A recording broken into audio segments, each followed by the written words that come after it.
Kami dipersembahkan oleh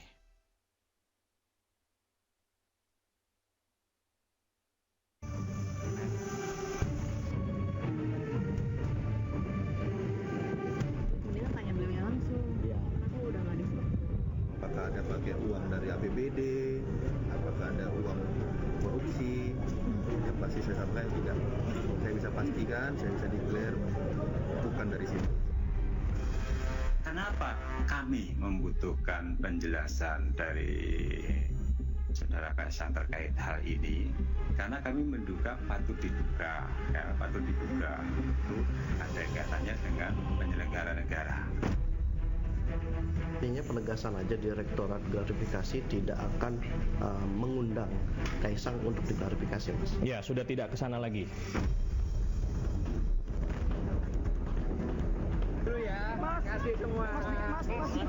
Pribadi itu di mana, Mas? Itu milik Mas Kaisang atau dari perusahaan lain, Mas?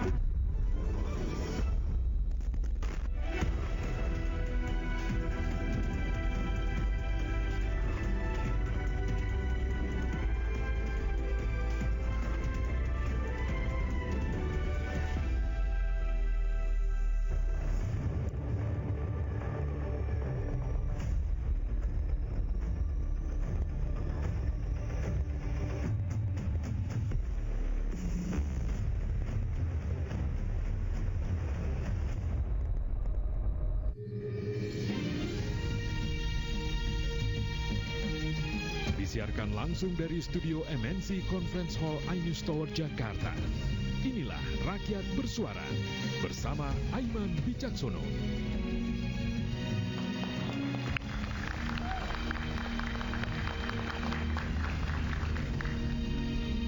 Hari demi hari orkestrasi politik semakin sibuk dengan pilkada serentak. Namun di tengah isu pilkada kita mendengar anak dan mantu presiden tampak menumpang jet pribadi yang kalau disampaikan oleh netizen flexing atau apapun bahasanya. Sontak suara publik bergemuruh. Pulang pergi ke Amerika dengan jet pribadi. Ada yang menyebut jet yang dinaiki Kaisang dan istrinya Erina Gudono adalah gratifikasi atau perdagangkan kekuasaan ayah dan kakaknya. Ada pula opini, itu bukan gratifikasi karena Kaisang bukan penyelenggara negara. Jadi gratifikasi atau hak pribadi? Itu pertanyaannya. Saya Aiman Wicaksono, inilah Rakyat Bersuara.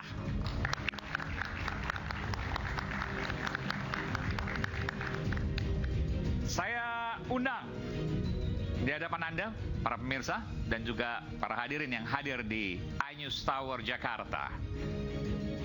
Profesor Andi Asrun, pakar hukum tata negara. Prof. Andi, apa kabar, Prof? Baik, alhamdulillah. Silakan, Prof. Makasih. Jadi kalau sebelum duduk, boleh saya tanya sedikit, dong? Ya. Jadi gratifikasi atau hak pribadi berdasarkan hukum itu, Prof? Jadi kalau gratifikasi itu ya pengaturannya menyangkut penyelenggara negara. Oke. Ya kan ini kan Kaisang bukan. Pak Kaisang bukan. Bobby? Bobby penyelenggara negara. Oke. Berpenyelenggara. Jadi yang kan yang tampak ada jet pribadi menumpang keduanya nih, ada Kaisang dan ada Bobby dan keduanya dalam waktu yang berbeda. Tiba-tiba muncul begitu ya. Ya. Yang mana yang gratifikasi atau dua-duanya bukan gratifikasi atau bisa jadi dua-duanya gratifikasi? Saya kira nggak bisa dikategorikan begitu ya. Tapi secara normatif ya, kalau kita persoalkan gratifikasi itu kaitkan dengan penyelenggara negara. Oke. Ya, jadi kalau memang mau dipanggil ya ada landasan hukumnya. Ya kan, tapi kan Bobby sudah membantah, sudah memberikan keterangan. Bahwa tidak ada uang korupsi, tidak ada sponsor dan sebagainya. Kalau KPK masih Jadi saya tanyakan gini, keyakinan Prof untuk Bobby sekalipun, kalau Kaisang pasti bukan tadi kan karena bukan penyelenggara negara. Untuk Bobby pasti juga bukan gratifikasi. Saya bukan masalah keyakinan, ini persoalan pengetahuan saya. Ya. Yang saya dapat juga dari iNews TV kan. Gitu. Jadi saya ada pengetahuan. Kalau keyakinan itu menyangkut agama saya, jadi nggak bisa lari. Keyakinan berdasarkan pengetahuan dan data yang Prof miliki, begitulah. Prof. Kalau saya diarahkan saja pada informasi yang ada, itu aja. Jadi bukan persoalan yakin atau tidak yakin. Jadi jawabannya apa nih? kita sesuaikan dengan alur informasi. Oke. Masih Bung Refli setuju sama saya tuh. Nanti kita tanya Bung Refli deh. Ya. Oke, terima kasih Prof. Silakan Prof. Oke, siap. Makasih. Dibawa aja nggak apa-apa, asal jangan dibawa pulang mic. Oh, siap. Dan ini pertama kali, ini dosen saya ini 15 tahun yang lalu hadir di Rakyat Bersuara, Profesor Ikrar Nusa Bakti.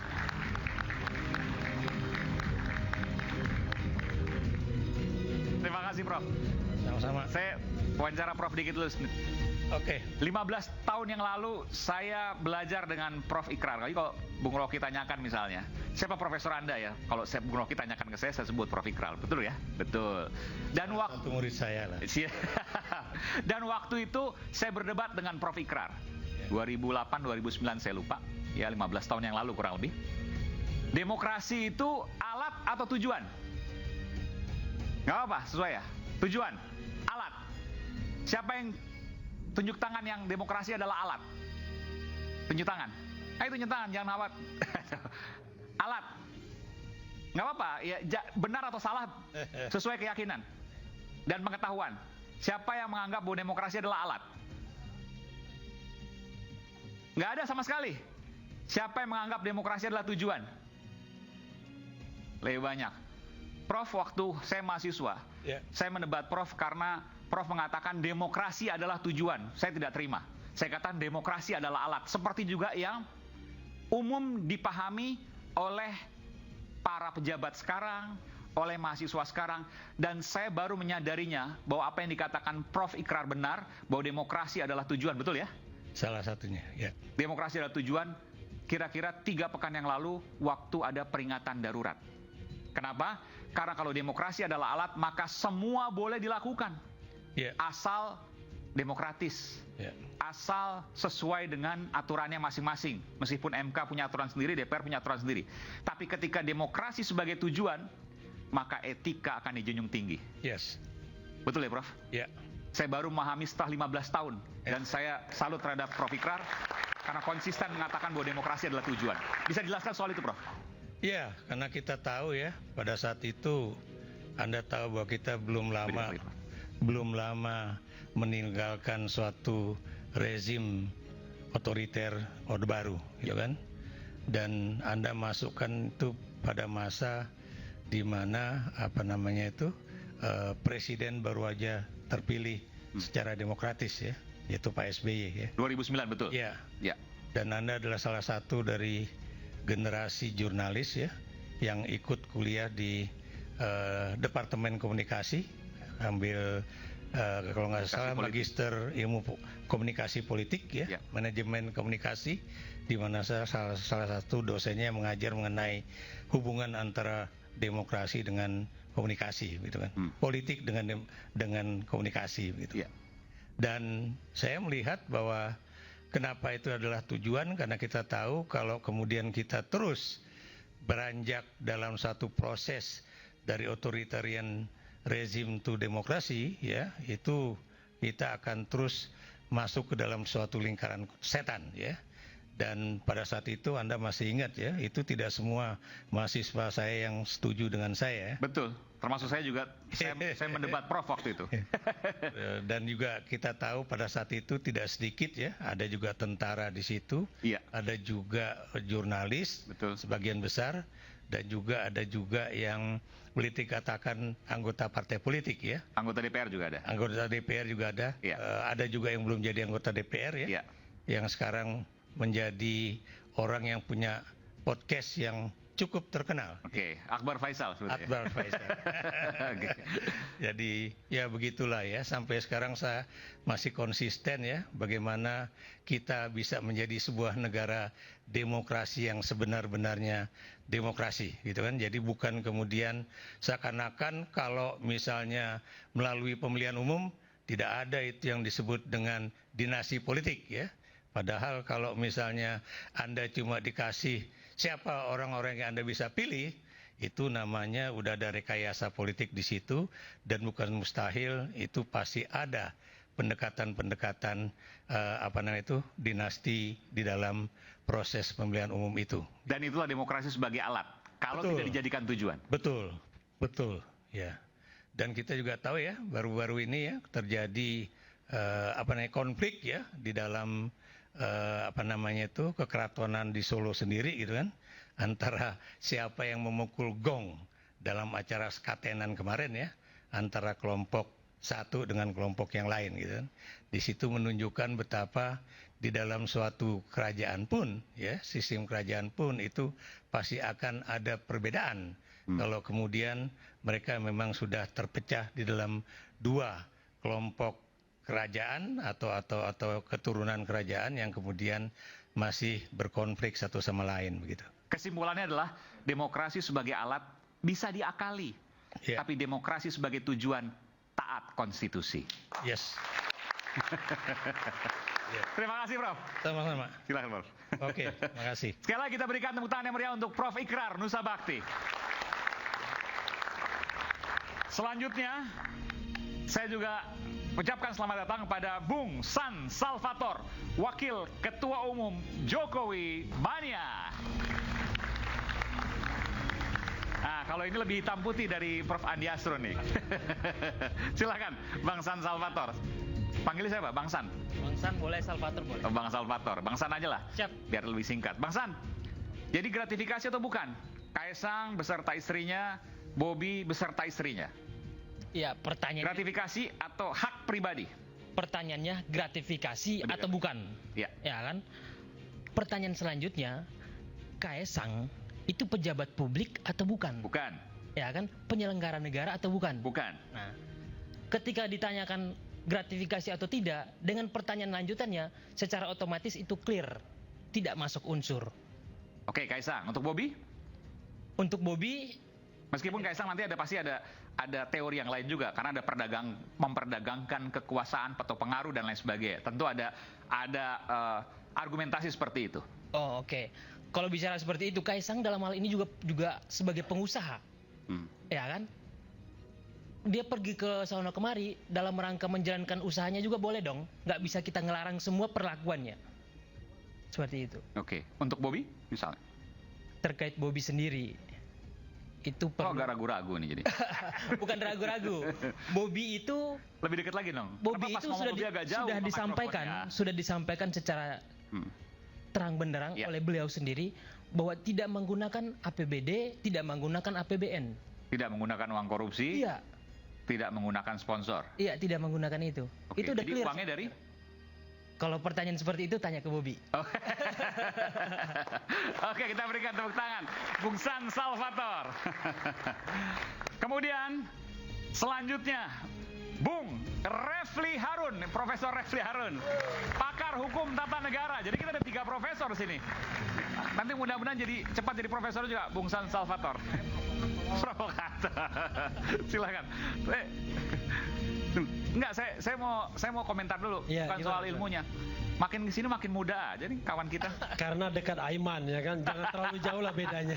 Apa karena jadi podcaster?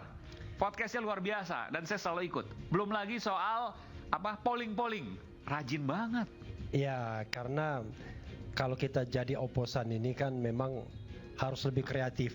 Oposan kan biasanya politik, ini kan bukan politik. Loh, kita kan Refli kan bukan politisi. Bicara oposisi itu kan within the system. Ya. Nah, itu oposisi di dalam sistem, tapi out of system juga bisa. Di luar sistem. Di luar sistem. Jadi kita anggap saja kita oposisi terhadap kekuasaan. Jadi kan? Jadi makanya duduknya di sini. Jadi Bung Refli sudah menahbiskan diri ya sebagai oposan. Iya, dalam pengertian bahwa kita akan keep on eye terhadap pemerintahan ya. Makanya saya mengatakan, wah ini agak berat juga nih mengatakan, saya tidak akan masuk pemerintahan walau ditawari jabatan apapun. Keren nggak? Oke, tapi kalau komisaris kan beda. Nanti tetap oposan komisaris beda. Tetap akan saya tolak. Oh, komisaris tolak juga? Iya. Nanti orang akan bilang, emang siapa yang mau nawarin lo? Iya, pasti di medsos gitu. But it's okay ya, yang paling penting. Tapi kan pernah komisaris waktu itu Jasa Marga. Ya karena 2014 kan saya punya preferensi ke Jokowi waktu itu. Iya. Ya kan 2014. Ya kan kita tapi tahu 2017 sudah mengkritik Jokowi. Oke. Saya nulis di sebuah harian memimpin penegakan hukum. Saya bilang pada waktu itu Jokowi dalam hal pemberantasan korupsi tidak hanya unable tapi juga unwilling. itu saya tulis 2017, masih dalam posisi sebagai komisaris utama di BUMN. Luar biasa. Dan makanya cepat dilepas. Tamatnya. Tapi kan kita nggak tahu kan gaya politik Pak Jokowi dengan gaya politik Pak Prabowo beda. Kalau Pak Prabowo kan merangkul, nanti oposan-oposan dirangkul, nggak jabatan tertentu tapi komisaris. Ya, saya pasti nggak. Nanti kursinya beda ke sana, Bung Refli. Nah, saya pasti nggak mau karena kita harus konsisten. Ya. Luar biasa. Karena kita kan dari sudut orang yang kalah. Kalah dalam pengertian kan saya kemarin mendukung Anies Baswedan dan Anies kalah. Karena itu saya juga minta Anies kalau ditawari jadi menteri jangan mau. Kalau enggak kan tidak ada baseline lagi untuk kita oposisi. Kan begitu. Apa yang mau disuarakan dari oposisi? Menjaga kewarasan Republik ini. Jadi sebagai contoh misalnya ya, Prabowo mengatakan mau memberantas korupsi. Dan itu saya lihat di pidato dia di PAN, di Nasdem, bahkan di Qatar ketika di interview. Pertanyaannya itu serius atau omon-omon? Kan begitu. Dan kita berharap itu serius. Tapi kalau tidak serius ya kita akan gonggong terus. Gitu. Jadi watchdog. Ya. Luar biasa. Satu kata, demokrasi alat atau tujuan tadi? Saya sih sebenarnya ingin mengatakan dua-duanya ya. Oh, dua-duanya. Tapi bukan alat, sarana dan tujuan. Ya. Jadi tujuannya demokratis, tapi caranya juga demokratis. Itu yang pernah saya selami waktu kuliah. Jadi waktu itu saya mengkritik soal sidang umum MPR yang cepat sekali menyelesaikan GBHN. Padahal GBHN itu tebal. How come dalam jangka waktu yang cuma 10 hari selesai barang tebal begitu? Ternyata sudah disiapkan Lemhanas, sudah disiapkan macam-macam. Makanya saya bilang, kalau kita melihat demokrasi Pancasila itu sebagai tujuan saja, ya itu sudah tercapai, itu ada GBHN, ada apa dan lain sebagainya. Tapi kalau kita melihatnya sebagai sarana, itu demokrasi yang tidak menggunakan sarana yang demokratis. Tetapi tentu saya lebih percaya kepada Ikrar Nusa Bakti dibandingkan Refli Harun. Karena beliau adalah profesor ilmu politik.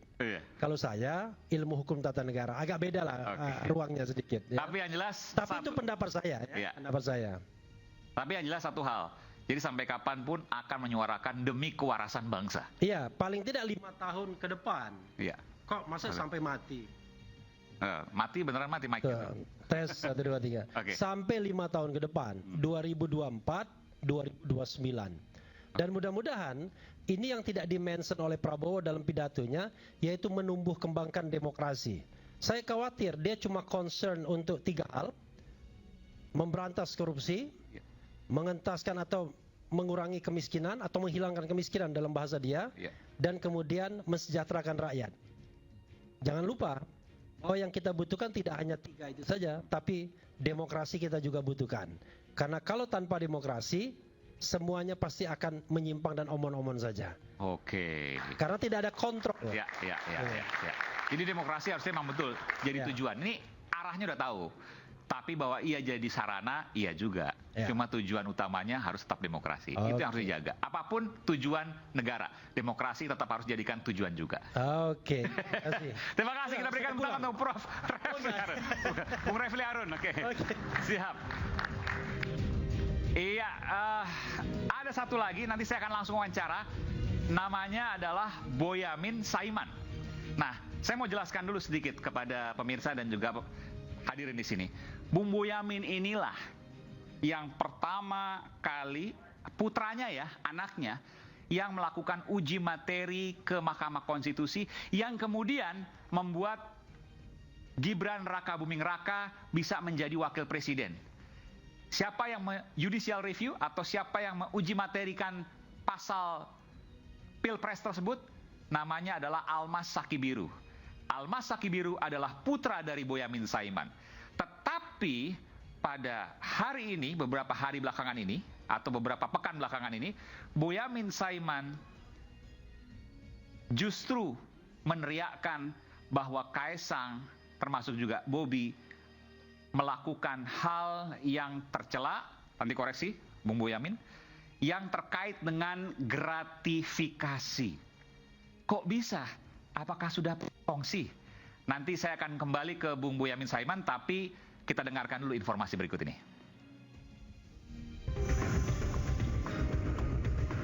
Isu dugaan gratifikasi penggunaan jet pribadi Kaisang Pangarep seolah membeku tanpa ada kejelasan lanjut. Publik menguliti asal-muasal jet pribadi yang digunakan Kaisang dan istri ke Amerika Serikat di hari di mana ribuan orang berdemonstrasi menolak revisi Undang-Undang Pilkada. Orang dekat Kaisang yang juga politisi PSI Grace Natali enggan menjawab terkait jet yang digunakan Kaisang. Mendingan tanya beliaunya langsung. Aku udah nggak di stok. Sepulang Kaisang dari Amerika Serikat, Komisi Pemberantasan Korupsi sempat berapi-api mencari putra bungsu Presiden Jokowi untuk dimintai klarifikasi. Kenapa kami membutuhkan penjelasan dari Saudara Kaisang terkait hal ini? Karena kami menduga patut diduga itu ada kaitannya dengan penyelenggara negara. Tak lama dari pernyataan Alex Marwata itu, KPK tiba-tiba berubah sikap. Direktorat Gratifikasi KPK batal meminta klarifikasi Kaisang dengan alasan memfokuskan laporan ke Direktorat Penerimaan Layanan Pengaduan Masyarakat atau PLPM. Direktorat Gratifikasi tidak akan mengundang Kaisang untuk diklarifikasi, Mas. Ya, sudah tidak ke sana lagi. Kakak Kaisang, Kahiyang Ayu dan sang suami Bobi Nasution juga kedapatan menggunakan jet pribadi. Wali Kota Medan dan juga bakal calon gubernur Sumatera Utara ini mengaku jet pribadi yang digunakannya bersama istri bukan dari dana APBD ataupun hasil korupsi. Apakah ada pakai uang dari APBD, apakah ada uang korupsi, yang pasti saya sampaikan tidak. Saya bisa pastikan, saya bisa declare bukan dari situ. Kaisang yang muncul ke publik beberapa waktu lalu bungkam saat ditanya jet pribadi. Itu ya, kasih semua. Mas, gimana mas? Pribadi itu gimana mas? Itu milik Mas Kaisang atau dari perusahaan lain mas? Hingga kini, publik masih menanti langkah KPK menyelidiki dugaan gratifikasi jet Kaisang. Benarkah masuk gratifikasi atau memang hak Kaisang?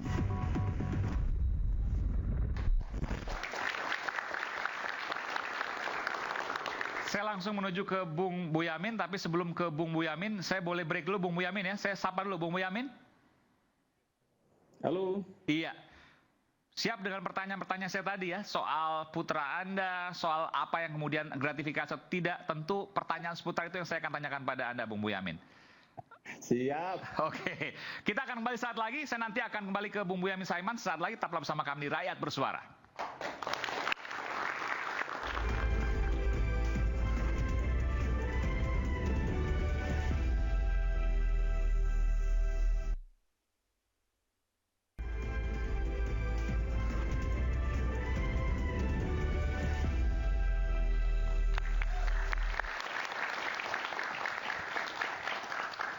Kembali di Rakyat Bersuara, saya Aiman Wicaksono. Saya langsung menuju ke Bung Boyamin Saiman, Koordinator Masyarakat Anti Korupsi Indonesia, MAKI.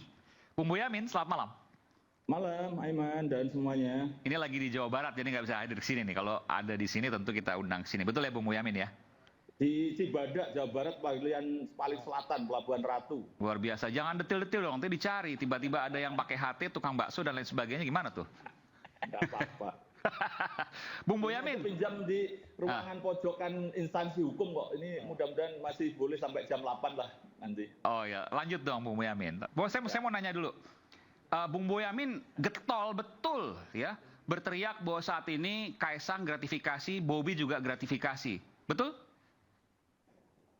Terkait Kaisang, kalau Bobi saya tidak punya datanya, jadi maka saya tidak ngurusi Bobi.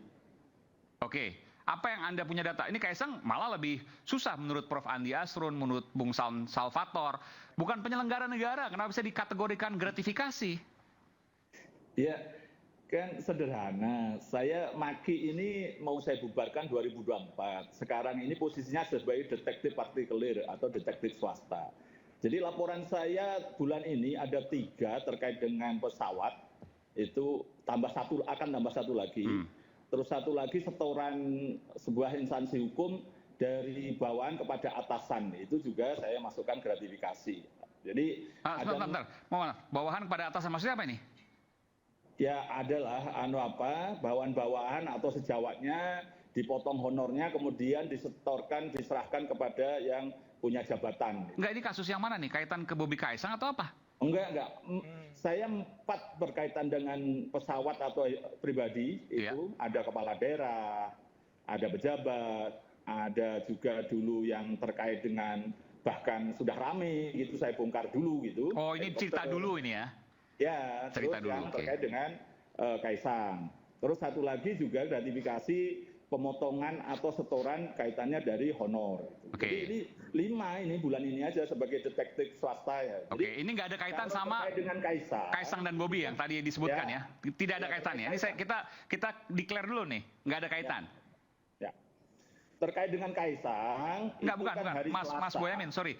Tadi bahwa ada setoran dan lain sebagainya, Mas Boyamin ceritakan ada 5 tadi, itu tidak sama sekali berkaitan dengan apa yang kita bicarakan tentang Kaesang dan Bobi dan jet pribadi? Nggak ada. Oke, baik. Hanya cerita, bulan ini saya 5 ke KPK terkait gratifikasi gitu. 5 perkara, 5 kasus. Oke. Sebagai detektif partikelir aja, bukan sebagai mati. Termasuk Kaesang gitu loh. Jadi ini kan saya cerita minggu yang lalu, hari Selasa itu kan Pak Alex Marwata menyampaikan akan mengklarifikasi Kaesang terkait isu pesawat pribadi. Maka kebetulan waktu itu saya berlibur di Solo habis dari Australia 2 minggu. Kemudian ya gabut, terus kemudian berusaha membantu Pak Alex Marwata. Hari Rabu saya nyari-nyari, ketemulah MOU antara Pemkot Solo dan sebuah PT Marketplace itu, yang diduga yang punya pesawat itu. Oke. Setelah dapat, saya Rabu siang saya serahkan melalui saluran online, email, dan kemudian saya deklar kepada teman-teman media. Intinya membantu KPK, ini loh ada dokumen yang akan membantu KPK mencoba merumuskan apakah ini gratifikasi atau tidak. Karena pasti saya sadar perdebatannya Kaesang bukan penyelenggara negara. Oh iya, tapi gratifikasi itu teorinya kan sederhana. Yang bisa dianggap suap yang tertunda. Nah, tertunda itu bisa jadi janji diberikan nanti kalau pensiun. Maka dalam Undang-Undang Pemberantasan Korupsi itu termasuk janji. Yang kedua, diberikan pada pihak yang sekitaran, bisa anak, bisa istri, bisa kerabat, bisa teman, kan itu dititipkan, atau fasilitas-fasilitas. Nah, teori kedua inilah berkaitan dengan yang tanda tangan itu kan Wali Kota Solo Gibran. Nah, Kaesang adiknya. Gitu. Jadi ini yang kategori 2 tadi. Jadi ini yang sebenarnya secara sederhana saya, kemudian saya menemukan dokumen itu, saya serahkan KPK, saya publikasikan. Nah, KPK nanti akan seperti apa, kita kawal bersama. Gitu. Sebentar, ini supaya pemirsa juga paham. Solo, wali kotanya Mas Gibran, iya. Kaesang, adik dari Mas Gibran. Ada perusahaan marketplace, nggak usah kita sebutkan lah, mungkin salah satu yang terbesar ya. Nanti dikira iklan malah. Oke, sebenarnya bukan karena... Ada, jelas banget. Diduga. Oke, apa kaitannya dengan jet pribadi? Peraturan Menteri Agama nomor 21 tahun 2021, gratifikasi itu adalah termasuk tiket yang diberikan pada anak, istri, berarti ya bisa dimaknai kerabat, saudara kan. Iya. Nah, maka nanti begitu. Apakah pada posisi ini nyatanya Boyamin juga tidak pernah ditawari naik pesawat itu dari Solo ke Jakarta. Dan itu Aiman juga tidak pernah ditawari. Kenapa? Bukan adiknya Gibran kan itu. Sederhana begitu aja. Nah, kemudian setelah itu ini kan fasilitas ini kemudian yang didapat ini gitu. Karena memang diduga adiknya Gibran. Nah, berarti kan sebenarnya mau bisa jadi diberikan Gibran, tapi karena Gibran ini penyelenggara negara takut nanti kena gratifikasi, maka diduga ya udah diberikan pada adiknya gitu. Nah, itu yang nyambungkan itu kan dalam sistem kita gratifikasi kan begitu, bisa diduga diberikan fasilitas-fasilitas itu. Sebenarnya sederhana aja kok. Ini kalau Kaesang atau bahkan Bobi gitu datang ke KPK menjelaskan apa yang kemudian dan meminta pendapat. Ini kan waktunya belum 30 hari sebenarnya kalau yang Kaesang. Terus KPK menilai, oh Anda boleh menerima itu. Nah, tidak ada masalah. Nah, KPK kemudian menyatakan sebaliknya, oh Anda tidak bisa menerima itu karena ada konflik kepentingan. Maka Anda harus mengembalikan sejumlah atau senilai dengan itu. Gitu. Nah, kalau pesawat pribadi dari Solo ke Jakarta atau dari Jakarta ke Los Angeles berapa? Saya kan pernah ditanya teman-teman dan juga menyampaikan, nah, setara dengan kelas bisnis lah kalau pesawat kan gitu kan. Nah, itu minimal itu. Nah, itu sebenarnya ini kan maksud saya ini sebagai bentuk kampanye tata kelola yang baik menghindari konflik kepentingan. Iya. KPK itu nomor satu. Nomor berikutnya Bisa jadi KPK nanti menemukan dugaan-dugaan pesawat itu bisa aja dipakai oleh kerabatnya Kaisang kalau dibalik. Bisa kakaknya, bisa orang tuanya. Nah, kalau bisa menemukan nanti kan KPK hebat gitu kan kalau kira-kira begitu. Tapi kan KPK sudah menyatakan nggak usah dipanggil. Saya bantu, Mas. Nggak usah dipanggil. Awalnya Pak Alex Marwata menyatakan ya akan melakukan pemanggilan, klarifikasi dan seterusnya. Lalu 3 hari atau 4 hari kemudian juru bicara KPK Tessa Mahardika, tadi kita udah tayangkan juga, tidak akan memanggil karena Kaisang bukan penyelenggara negara. Jadi di KPK Anda melihat sendiri ada kegamangan nih? Iya ada, tapi Pak Nawawi kemudian di depan DPR kan akan menindaklanjuti semua laporan itu dengan otomatis dikumpulkan datanya sebanyak mungkin baru memanggil yang bersangkutan. Urutannya kan begitu kan, Aiman. Ya kita tunggu, sabar dikit lah, ini teman-teman ini kan pengennya hari ini dipanggil gitu kan. Kalau KPK manggil belum punya data kan nanti malah bisa kayak kambing congek gitu kan. Justru ini kita beri kesempatan KPK untuk melakukan langkah-langkah full bucket, pengumpulan info kan gitu kan namanya. Ya kita dukung penuh lah. Kita kalau memang ada yang mengetahui lebih jauh gitu, ada dugaan pesawat tersebut juga digunakan penyelenggara negara, misalnya kakaknya Kaisang gitu misalnya. Nah, itu kan bisa lebih mempertajam itu gitu. Ini yang sebenarnya sederhana kalau ini berkaitan dengan dugaan gratifikasi. Nah, kalau Bobby itu ya ada informasi bahwa itu disediakan pengusaha. Lah pengusaha itu apakah berkaitan dengan kewenangannya sebagai wali kota atau yang lain-lain? Nah, itu kan kalau itu jelas penyelenggara negara dan kemudian pada posisi itu oleh pengusaha. Bukan persoalannya dibayar APBN, APBD. Ini fasilitas dari siapa, apa kepentingannya. Jadi ya kita ingin mengajari Bobby juga begitu, bukan seperti pernyataan itu. Nah, fasilitas itu oleh pengusaha itu punya konflik kepentingan dengan Anda atau tidak? Kan harusnya dia menjelaskan itu. Gitu. Jadi ini kalau dijawab tidak misalnya, tidak ada kaitan saya dengan pengusaha tersebut, ya hanya minjamin aja. Gimana? Nah itu makanya laporlah KPK. KPK nanti yang akan mendalami, boleh nggak? Kalau boleh ya silahkan, kalau nggak boleh bayar senilai itu dan jangan diulang. Gitu. Karena kalau ini Aiman, kalau ini boleh, kalau boleh ya. Tadi apa hubungannya tuh Kementerian Agama dengan korupsi? Nah, Pak Bung Yamin, silakan. Apa hubungannya Kementerian Agama dengan perkorupsi? Ini kan peraturan yang diadakan ya, diterbitkan oleh Kementerian Agama itu kan di luar dari ranah pidana. Ya ini nggak ada relevansinya nih kayak gini-gini. Maksudnya gimana Pak? Nah, tadi kan disebutkan bahwa dasar menyebutkan itu adalah peraturan Menteri Agama atau apa ya. Disebutkan tadi Kementerian Agama. Jadi saya tanya, kaitan Kementerian Agama dengan korupsi apa? Ini kan suatu entitas yang berbeda. Peraturan Menteri Agama itu urusannya dunia akhirat, ya kan pidana itu urusan KPK. Jadi saya lihat apa yang disampaikan, saya apresiasi Benyamin, ya kan? Karena saya kenal pribadi, ya. Tapi dalam hal ini sumir betul ininya. Ya, sumir betul. Kalau dia mendorong segala macam silakan saja. Tapi posisinya ini adalah sumir. Ya kan tadi dibilang menunggu 30 hari. Lah Kaisang itu bukan penyelenggara negara, tidak ada kewajiban sampaikan. Kemudian Bobby berapa lama peristiwanya? Tapi tadi disebutkan begini.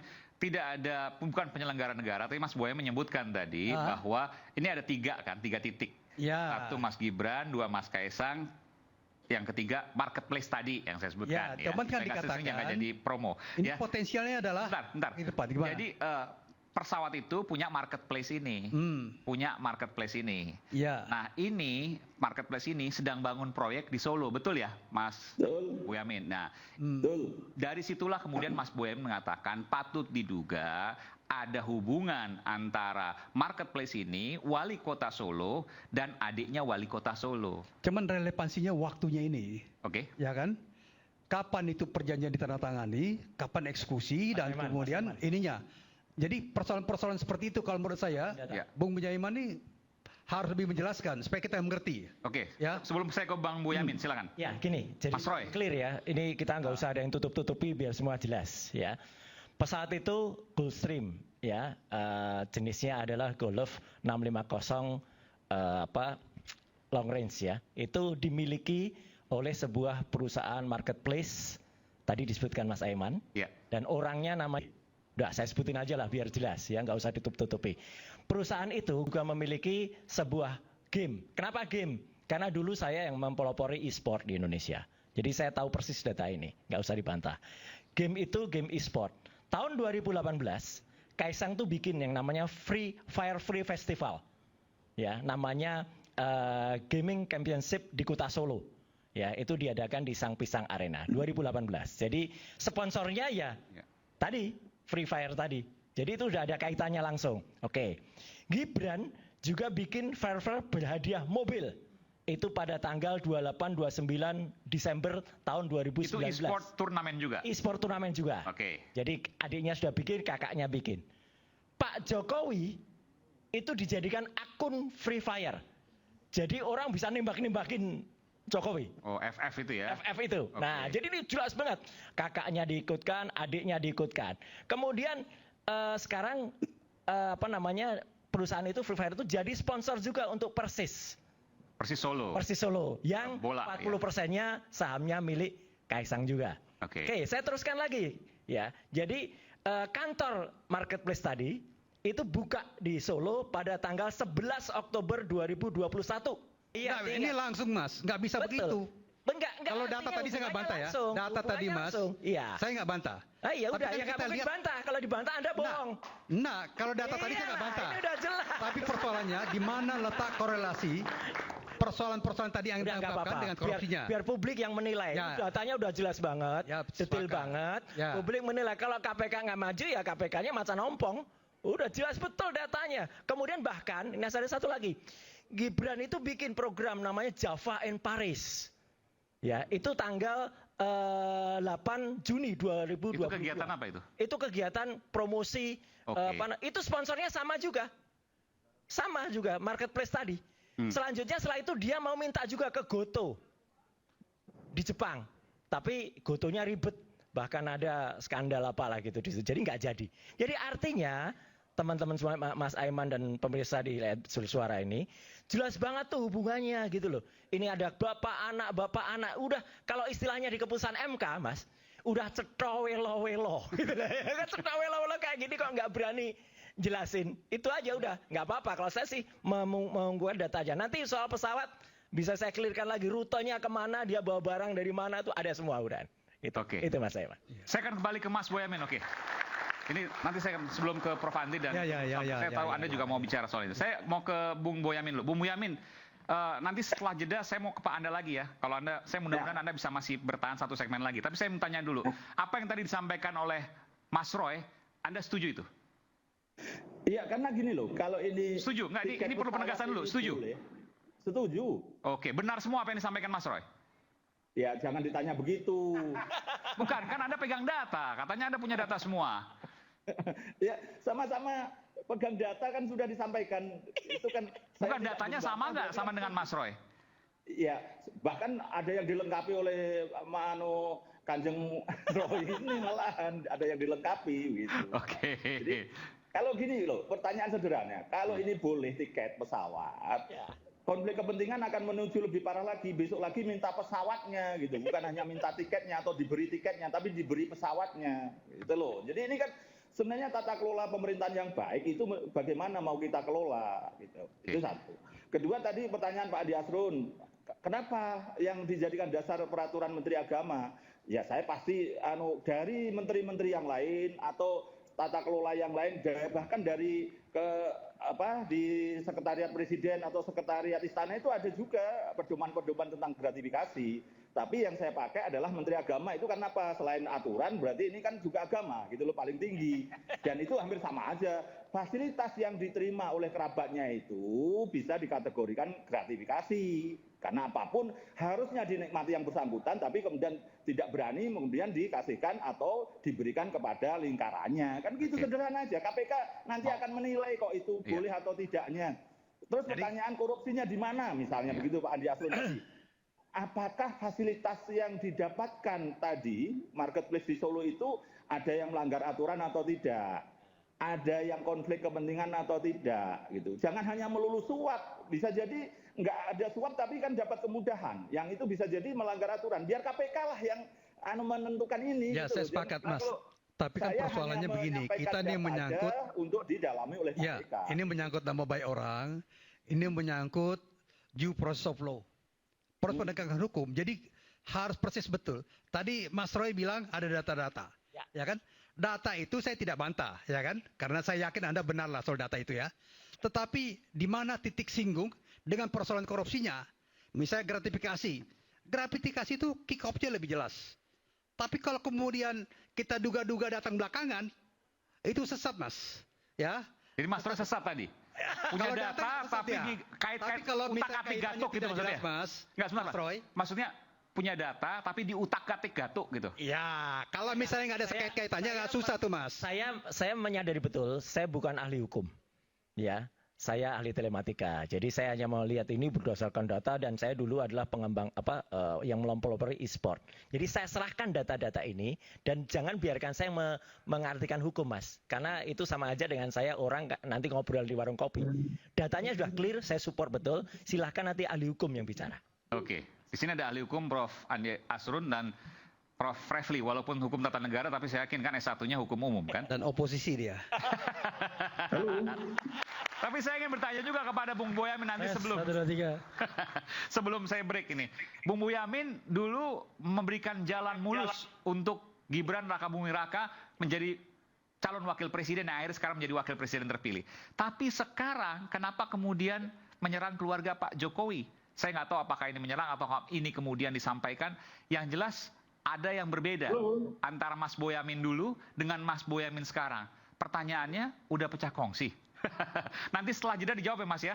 Isu hangat kadang bikin penat, apalagi kalau kita tidak bisa mencerna dengan cermat. Jangan lupa secangkir kopi yang nikmat untuk menemani kebersamaan dalam program Rakyat Bersuara. Kami akan segera kembali.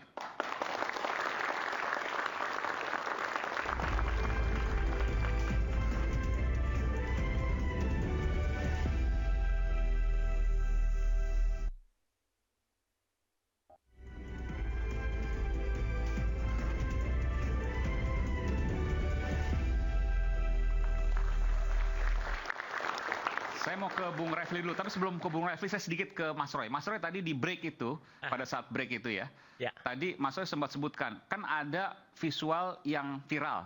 Visual viral ini 3 nih, yang jendelanya Mbak Erina Gudono. Nah, itu waktu ke Los Angeles. Waktu ke Los Angeles, Philadelphia. Oke, itu jet pribadi. Itu pribadi. Ada juga Mas Kaisang yang viral juga, turun di bandara. Iya, itu di Bandara Solo. Bandara Solo. Bandara Solo. Itu bukan yang dari Los Angeles? Bukan, lain. Itu sebelumnya. Dari mana? Tahun yang lalu. Oh, setahun yang lalu? Ya. Dari mana itu? Itu dari Nagoya. Tadinya. Ini tanggung jawab loh Mas Roy nih, kalau data saya salah. Tanggung jawab sepenuhnya data ini. Dan saya nggak mungkin bohong soal data. Jadi jelasnya gini. Gulfstream itu panjang ceritanya. Jadi Gulfstream yang dimiliki oleh tadi. Itu siapa? Pengusaha, ya pemilik dari marketplace tadi. Nah, tapi sekarang kenapa orang-orang nyari nggak ketemu? Karena pada tanggal 29 Desember 2022, pesawat itu disamarkan dengan sekarang pemiliknya namanya Bank of Trustee.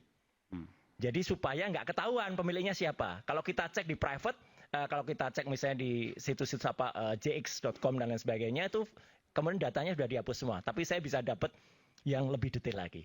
Pesawat itu memang kan kemarin banyak di internet, banyak kok nggak pernah ketemu ya di Changi. Pesawat itu memang nggak pernah mendarat di Changi. Pesawat itu mendarat di bandara kecil di Singapura namanya Seletar. Ibaratnya kalau Jakarta gitu dia nggak pernah mendarat di Cengkareng, tapi dia mendarat di Pondok Cabe. Ya, jadi ini private. Benar-benar bandara yang dulu itu bandara miliknya RAF ya. RAF itu Royal Air Force. Royal Air Force. Bandara lama itu tahun 1928 itu dibangun di Singapura, kemudian sekarang dikuasai di manage oleh Changi, tapi hanya untuk pesawat-pesawat pribadi. Nah, ceritanya begini. Pesawat itu, Gulfstream itu sudah sekitar 3 kali sebelum digunakan ke Amerika kemarin. Dibawa 3 kali? Apa 3 kali pulang pergi ke Indonesia. Oleh dipatut ditengarai karena dia landing Solo. Ya kalau penumpangnya ya turunan Raja Jawa dari Solo itu gitu. Raja Jawa dalam tanda kutip. Maksudnya keluarga Pak Jokowi. Ya. Ya, jadi pertama kali dia terdeteksi kalau bukan radar ya, di data saya dia tanggal 25 Agustus tahun 2023. Itu rutanya dari Seletar itu landing kemudian ke Halim Perdana Kusuma. Dari Halim kemudian dia pergi ke Denpasar. Jamnya sebenarnya ada tapi terlalu detail ya. Nanti aja kalau KPK minta. Kalau KPK nggak punya baru saya kasih ini. Oke, jadi siap jadi saksi KPK ya? Okay. Oh siap, ada semua datanya nih. Saya nggak cuma data ini loh, ada print outnya semua. Baik. Kemudian dia dari Solo dia pergi ke Halim lagi dan kemudian balik ke Seletar lagi. Agustus 2023. Agustus 2023, tanggal 25. Itu yang viral? Bukan. Nah, sesudahnya itu yang viral. Yang bulan September 2023. 2023, tanggalnya 17 September. Pesawat itu terdeteksi berangkat dari Nagoya, Jepang, mendarat ke Halim Perdana Kusuma, cuma sebentar. Jadi karena cuma sebentar, saya yakin itu tidak penumpang naik. Jadi di kemungkinan besar penumpangnya pada naik dari Nagoya, kemudian naik kemudian ke Halim cuma sebentar karena landingnya hanya jam 6 lebih 5, kemudian terbang lagi. Bang Aiman. Ya, sebentar, nanti saya kesempatan. Jadi ini bicaranya yang disampaikan itu kemungkinan, dugaan, kemungkinan. Bukan, ini data resmi, bukan dugaan, Bang. Kalau data resmi, kata sumber datanya yang disampaikan mengenai kemungkinan dihilangkan. Oke, itu sumber datanya ngomong dari aja mana? datanya dari mana? Sumber datanya dari mana? Ada datanya resmi lah. Bisa dipertanggungjawabkan? Sangat bisa dipertanggungjawabkan. Kalau KPK yang minta saya kasih. Oke. Ya. Baik, nanti jadi mana? Nah, jadi ini dari video Nagoya. Kemudian yang penting adalah dari Nagoya landing di Halim, kemudian landing di Solo pada tanggal 17 September, itu yang meriah tadi yang ramai viral itu. Oh, itu di Solo ya? Itu yang di Solo, jelas itu di Adi Sumarmo Solo. Mbak Erina. Landingnya saja di Solo itu, Mas, itu ada 2 terminal.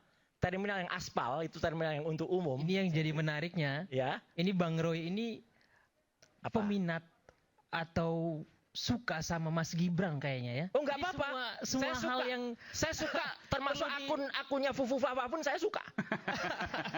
Iyalah. Saya teruskan ini dulu. Fufu Fafa besok ya. Gitu. Nah, gitu. Terus apa? Terus setelah itu dia landing di Solo di landasan yang beton. Jadi itu landasan yang sisi utara. Bukan landasan yang salahnya biasa. Di mana salahnya? Bukan, nggak ada salahnya. Salahnya adalah kita bisa lihat mobilnya Alphardnya langsung masuk ke bandara. Ini pengagum rahasia nih. Oh iya, saya ngagumin betul. Ya, saya ngagumin betul dia. Saya cinta betul pada dia. Ya, gitu. Kemudian sampai itu sudah harus dilihat. Dulu menteri saja, Mas Aiman, kan ada dulu menteri yang mobilnya kok bisa masuk. Itu aja akhirnya harus mengklarifikasi. Ini seorang menteri loh. Ini seorang Kaisang. Siapa? Katanya bukan pejabat negara. Kalau pejabat negara oke malahan. Gitu loh, ada mobil bisa masuk dijemput. Bukan bisa izin itu masuk ke dalam. Kenapa? Bisa izin bukan? Bisa izin, sopirnya harus license. Sopirnya seorang bandara, sopirnya nggak mungkin sopirnya dia. Ya, tapi bisa izin kan masuk? Enggak, kalau mobilnya itu bukan profitnya bandara nggak boleh. Karena pengalaman saya dulu di Maluku Utara, ya kan? Anak gubernur bisa masukkan mobil saya karena izin. Ya itu terserah lah, itu anak gubernurnya pasti punya. Intinya gini, Mas Aiman nanti mau bertanya. Kan itu bawa tas-tas tadi. Iya, itu yang viral kan? Nah, itu yang viral kan. Kita tampilkan. Tas Dior itu kan gitu. Nah, itu. Jadi kalau mau lihat juga dia mengajukan gugatan. Jadi bukan berarti Mas Roy harus mengerti masalah hukum. Kalau disangka-sangka, dikira-kira ada masalah hukum, dengan data itu maju ke KPK. Itu lebih fair tuh, biar lebih terang ya. Jangan menimbulkan spekulasi-spekulasi yang syarat dengan muatan politik. Ya, kira-kira gitu. Saya hargai kemampuan Anda telematika. Bung Refli ada komentar soal ini? Ya, saya berusaha mendengar dan menghargai orang lain bicara ya. Karena saya berkepentingan untuk menjelaskan kepada publik. Bukan kepada yang ada di sini ya. Jadi kawan-kawan semua ya. Dari awal saja sudah kita salah. Ini gratifikasi atau bukan? Ya ini gratifikasi, pasti gratifikasi. Cuma masalahnya adalah gratifikasi yang dilarang atau tidak. Undang-undangnya kan begitu. Kalau gratifikasi itu setelah diklarifikasi dibolehkan ya selesai, case close. Tapi kalau setelah diklarifikasi ternyata tidak dibolehkan atau bahkan diduga suap, maka lain persoalannya. Jadi undang-undang itu mengatakan gratifikasi itu pemberian, hadiah. Orang boleh mendapatkan pemberian atau hadiah, itu biasa saja. Tetapi persoalannya adalah apakah ada kaitannya dengan jabatan publik dan tugas serta kewajibannya. Kan itu yang harus dibuktikan. Pembuktiannya ya bukan kita, pembuktiannya ya penegak hukum nantinya. Tapi prosedurnya adalah kalau ada hal-hal seperti ini ya, baik langsung diberikan kepada pejabat publik yang bersangkutan maupun kepada pihak lain yang diperkirakan terkait dengan pejabat publiknya, maka itu wajib diklarifikasi. Kalau angkanya di atas 10 juta, maka yang mengklarifikasi yang bersangkutan. Tapi kalau angkanya di bawah 10 juta, yang harus membuktikan adalah KPK. Nah, persoalannya adalah sampai sekarang kan tidak ada proses klarifikasi itu. Jadi beban pembuktian, ya. Saya kasih contoh. Kaisang misalnya, dia naik pesawat private jet, Jepri kata orang, jet pribadi, ya, naik Jepri. Maka pertanyaannya ada 3. 1, apakah ini jet pribadi milik sendiri atau tidak? Kan harus diklarifikasi tuh kepada KPK. Kalau tidak, apakah ini dengan cara nyewa? Kalau nyewa, mana kwitansinya? Mana bukti sewanya? Kalau enggak, ada kemungkinan ketiga. Kemungkinan ketiga itu adalah, ya Anda mendapatkannya secara free. Nah kalau mendapatkan secara free itu yang namanya gratifikasi. Nanti akan dicek, apakah gratifikasi ini terkait dengan jabatan publik atau tidak. Kalau terkait dengan jabatan publik dan serta tugas dan kewenangan pejabat publik tersebut, baik pejabat publik langsung maupun penerimaan itu melalui saudara-saudaranya, keluarganya, maka nanti akan ditentukan oleh KPK. Kalau ini bisa diindikasikan suap, maka hukumannya nggak main-main loh. Hukumannya itu seumur hidup atau hukuman 4-20 tahun penjara.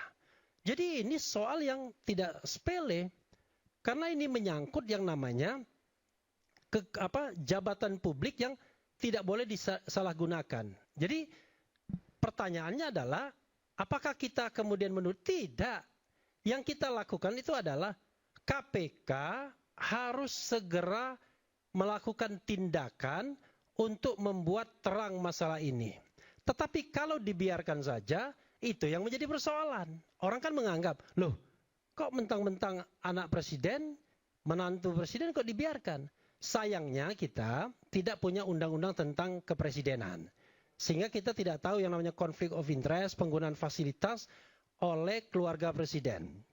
Saya kasih contoh misalnya, sering kita menggunakan, dia bukan pejabat publik, tapi dia ngikut juga bapaknya menaiki fasilitas negara. Kan kita sering lihat keluarganya ikut. Padahal kalau kita bicara tentang pesawat kepresidenan, ya kalau kita mau konsisten nggak boleh dong keluarga yang tidak ada kaitannya. Yang ada adalah, yang boleh itu adalah cuma sang suami plus ibu negara. Kan ibu negara memang disebut. Tapi nggak ada anak negara, anak presiden. Anak Jokowi ada, anak presiden nggak ada.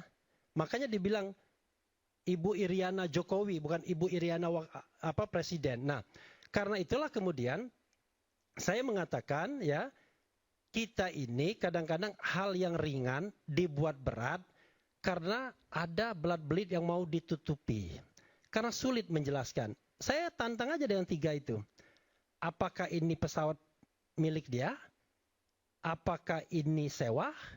Apakah ini pemberian alias free? Oke. Nah, kunci di 3 itu ya? Iya. Dan sampai sekarang kita belum mendapatkan jawaban itu. Sebentar, pelan-pelan, Bung Refli. Ya. Apakah pesawat ini milik yang bersangkutan, milik Mas Kaisang? Kaisang atau milik Bobi? Oke. Kalau iya, selesai urusan, bukan gratifikasi. Ya, tapi kita akan tanya juga, dia belinya dari mana, uangnya dari mana. Ya, itu kan satu hal selesai. Ada juga yang namanya, Anda kan juga harus pikirkan, misalnya Bobi Nasution 1 periode bisa beli private jet misalnya. Ini Bang izin Bang Rafli. Sebentar dulu. Saya tidak pernah memberikan informasi. Saya tidak pernah memotong Anda ya, tolong.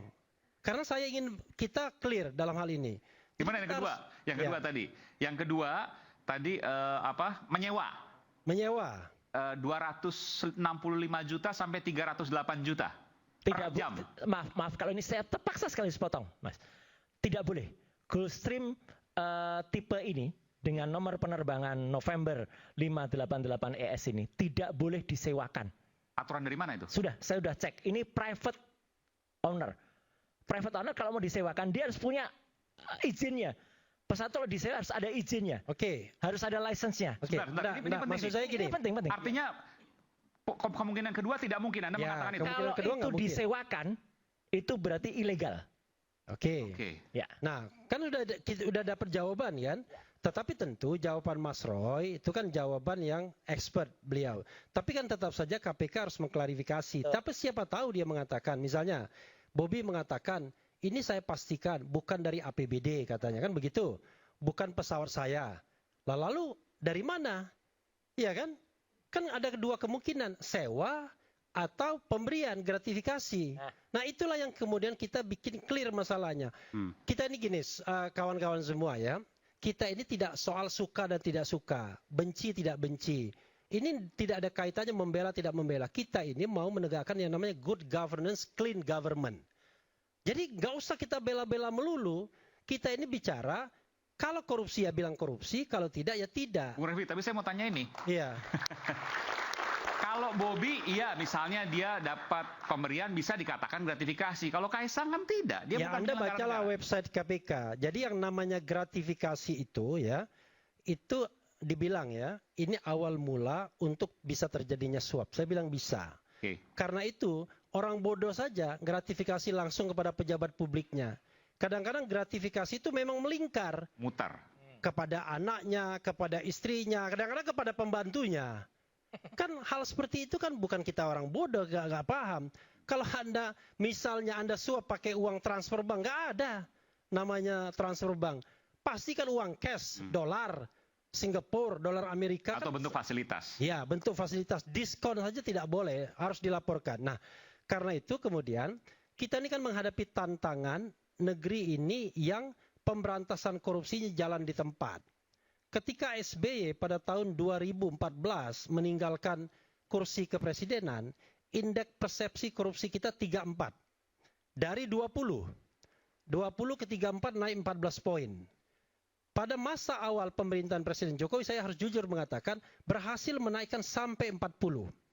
Sampai 2019 periode pertama.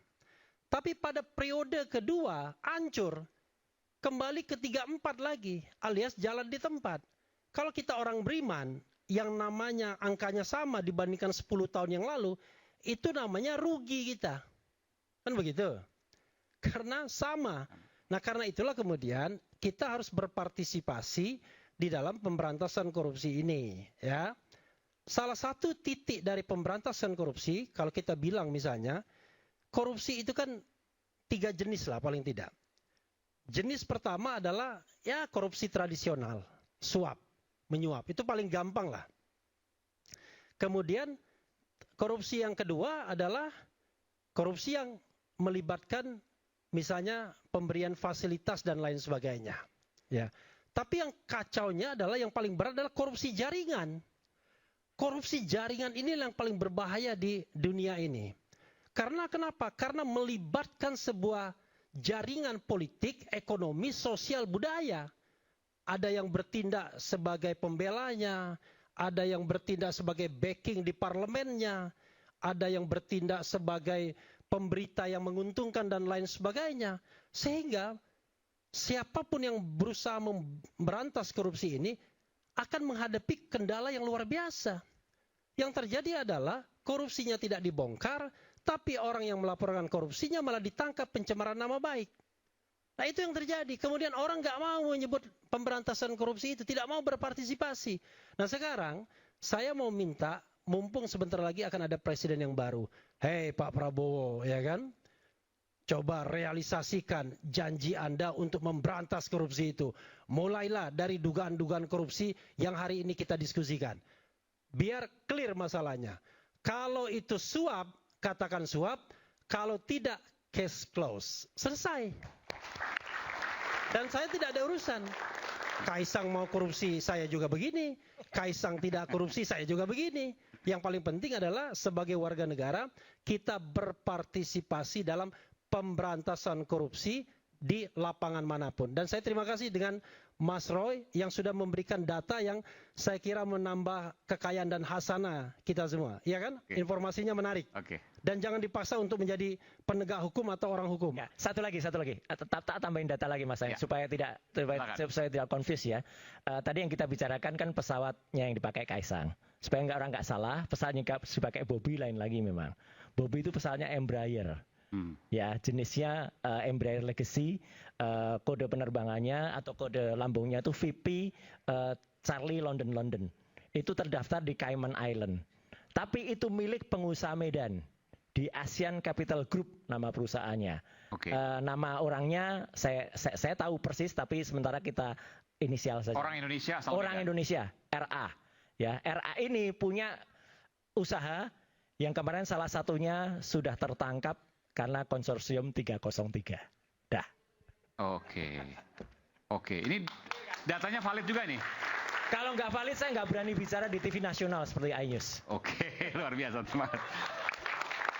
Saya ke Bung Boyamin dulu sebelum Bung Boyamin mau sign out. Bung Boyamin masih bisa bersama saya? Ya, Aiman. Pertanyaan terakhir Bung Boyamin. Ya. Iya.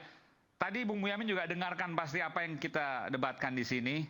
Apa yang tadi disampaikan juga ternyata Gulfstream, ya pesawat yang digunakan oleh Mas Kaisang itu tidak bisa disewa. Menurut Mas Roy, saya nggak tahu benar atau salah.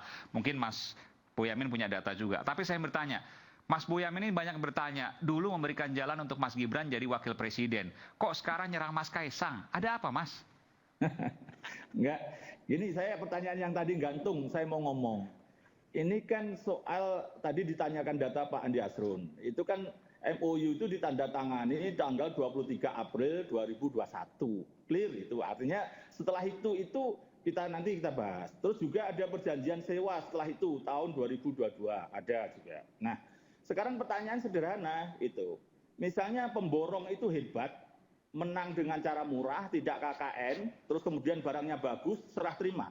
Terus kemudian dia memberikan pada Pimpro sesuatu oleh-oleh atau pada bupatinya. Itu kan tetap nggak boleh gitu. Meskipun dengan cara benar aja nggak boleh. Gitu. Karena apa? Kalau boleh nanti ya keterusan lama-lama minta digoda, lama-lama pemerasan. Gitu. Jadi apakah pertanyaannya tadi kerjasama itu dilakukan dengan benar atau tidak? Ada kemudahan nggak? Terus kemudian sewa, harga normal atau harga diskon? Itulah yang nantinya KPK akan mendalami. Kalau harga diskon? Biar jelas gitu loh. Jadi ya, kalau harga diskon itu gratifikasi bukan? Kemudian misalnya pun itu benar semua, kerjasamanya benar, artinya ada kompetitif atau kerjasama pemerintah dan badan usaha KPBU, terus sewanya juga harga normal, tapi tetap memberikan fasilitas kepada adiknya juga tidak boleh, karena kalau boleh kebablasan kan itu. Ini kan tata kelola pemerintahan yang baik gitu kan. Mas, kalau saya tanya tadi, kalau sewa, katakanlah sewa, harganya harga diskon, itu juga nggak boleh? Nggak boleh itu, dan diskon itu seperti apa juga gitu. Kalau dulu kemudian misalnya Pak Firly menyatakan dapat diskon hanya 7 juta per jam, padahal umumnya itu 50 juta. Makanya saya teriak-teriak kan urusan waktu itu. Nah, itu loh yang akhirnya pada posisi dianggap melanggar kode etik oleh Dewan Pengawas KPK Pak Firly. Nah, itu yang saya nampaknya kan juga dari sisi dugaan gratifikasi pesawat, spesialisasi saya dan Pak Roy adalah berkaitan dengan datanya, melengkapi. Jadi ini membantu KPK kita semua seperti Pak Refli Harun. Tapi jawab dulu dong pertanyaan netizen tadi. Dulu kasih jalan buat Mas Gibran, sekarang nyerang Mas Kaisang. Kenapa? Jadi dulu itu kan ada Partai Garuda, Partai PSI dan beberapa kepala daerah dari Gerindra maju ke MK tentang urusan 40 tahun. Nah, kita diskusi-diskusi, wah itu petitumnya jelek tuh. Ayo coba kita maju dengan petitum yang kepala daerah berdasarkan hasil pemilu. Nah, masuk. Clear, saya tidak akan ngajari anak saya untuk diorder, diupah, ataupun bahkan artinya order gitu, ada kepentingan itu. Jadi saya bertanggung jawab. Jadi nggak ada order kepentingan nih? Saya bertanggungjawabkan dunia akhirat karena anak saya nanti ditagih di akhirat. Saya tidak diorder, tidak diupah, diminta tolong atau diperintah. Jadi kami maju, wah ini ada. Meskipun pada waktu itu tahu kan kalau menang konsekuensinya apa? Menang ya ilmu aja bahwa anak saya mendapatkan putusan yang bagus itu. Jadi konsekuensi itu. Terus makanya anak nomor 2, nomor 3 kemarin juga maju ke MK. Ada satu yang dikatakan plagiat, boleh aja ke MK itu plagiat juga gitu. Saya dulu bahkan bukan plagiat aja. Dalam urusan daerah istimewa Surakarta saya mengcopy paste, hanya saya ganti nama saya aja dari anak-anak raja gitu. Jadi itu kemudian bahkan yang kemudian anak saya nomor 2 dirubah menjadi usia 30 tahun saat pelantikan biar dibenturkan dengan putusan Mahkamah Agung. Akhirnya kan kemudian karena kita pasang mulai dari pendaftaran, penetapan, pencoblosan, pelantikan gitu. Akhirnya Mahkamah konstitusi mengatakan udah nggak usah dimaknai lagi, sudah cetok welo-welo. Nah, itu kan kalau ini kan kita seperti menjebak Mahkamah Konstitusi, anak nomor 2, nomor 3 menjegal Kaisang untuk calon gubernur maupun wakil gubernur. Nah, saya membuka ini kan juga dalam rangka menunjukkan kami ini independen aja gitu. Kalau sekarang saya buka kena Kaisang dan bisa jadi nanti Gibran karena yang tanda tangan, ya itu bagian dari tanggung jawab saya sebagai warga negara yang ingin membantu negara aja kok. Gitu. Ini pernyataan pertama Mas Boyamin loh, nyatakan ini. Dulu ngasih jalan ke Mas Gibran, sekarang nyerang Mas Kaisang, ada apa? Baru dijawab sekarang. Jadi pertanggungjawabannya dunia akhirat. Ya. Saya bertanggungjawabkan dunia akhirat ini untuk ilmu dan mengambil kesempatan momen untuk bagian dari warga negara gitu. Jadi dan juga harus diingat, saya dulu adalah TPDI, Tim Pembela Demokrasi Indonesia tahun 96. Itu termasuk Pak Mardiono, William Tutelima, Jawa Tengah lah ya. Tapi ketika kemudian Pak Mardiono itu jadi ketua DPRD diduga melakukan pelanggaran, saya juga yang melaporkan ke Kejaksaan Tinggi Jawa Tengah dan akhirnya berproses korupsi.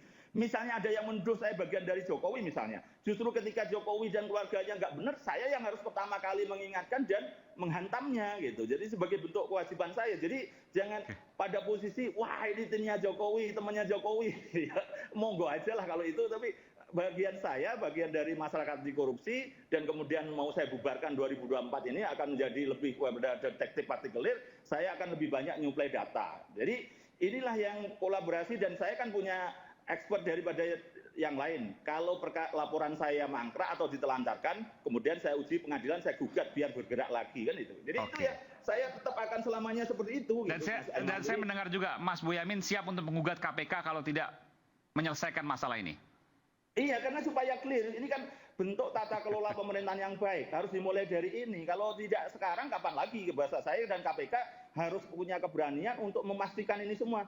Kalau toh itu kan, ini nanti clear, misalnya Kaisang dan Gibran itu dalam kerjasamanya benar dengan, terus kemudian harga sewanya juga normal. Nah, berarti kan, tapi tetap tidak boleh Anda terima, maka harus mengganti ongkos dianggap tiket lah, seperti saya katakan tadi gitu. Tapi kalau kemudian kerjasamanya melanggar aturan, terus kemudian sewanya terlalu murah, nah itu kan ada dugaan-dugaan pelanggaran. Dan ini sederhana, KPK lah kita serahkan untuk menindaklanjuti ini gitu. Jadi ini yang sesuatu yang gampang-gampang aja, dan bagi saya bertanggungjawabkan dunia akhirat juga bahwa apa yang saya lakukan tidak ada order, tidak ada upah, dan kemudian juga justru gitu masyarakat akhirnya tahu, loh sekarang kok menghantam keluarga Jokowi, bertanya-tanya kan gitu kan. Tapi ada yang juga yang netizen, oh dulu upahnya kurang sekarang ngamuk, ya ada aja. Bisa jadi begitu Mas Bonyamin. Bagi-bagilah. Jadi saya itu ketika berangkat ini kan kemudian ada calon presiden ada 3, terutama di Pak Ganjar. Itu orang intelijen semua. Dulu orangnya Pak Jokowi semua ada di sana, berbeda ke Pak Ganjar. Kalau saya itu bersekongkol dengan keluarganya Jokowi, pasti ketahuan Mas Iman, Solo itu kecil dan itu gampang mendeteksinya. Sampai sekarang tidak ada bisa membuktikan itu, dan saya tidak pernah akan berani berbohong kepada media. Saya diwawancara Tempo misalnya, setelah putusan ada enggak yang memberikan hadiah? Wah, ada orang senang yang memberikan hadiah saya. Iya, gitu kan. Saya jawab aja. Apalagi ke Aiman, saya juga enggak akan berani bohong karena saya dibesarkan oleh media gitu. Luar biasa. Jadi banyak yang tahu, Mas Boyamin ini asli orang Solo. Rumahnya ada di Jakarta dan Solo. Tapi saya pernah ke rumahnya di Jakarta, sederhana sekali memang, luar biasa. Kita berikan tepuk tangan untuk Mas Boyamin. Bisa aja saya sembunyikan tuh Aiman. Yang besar yang di Solo. Enggak tapi. Oke Mas Boyamin, terima kasih Mas Boyamin. Jauh-jauh dari Jawa Barat di bagian selatan untuk gabung di Rakyat Bersuara. Terima kasih Mas Boyamin. Kita akan kembali saat lagi.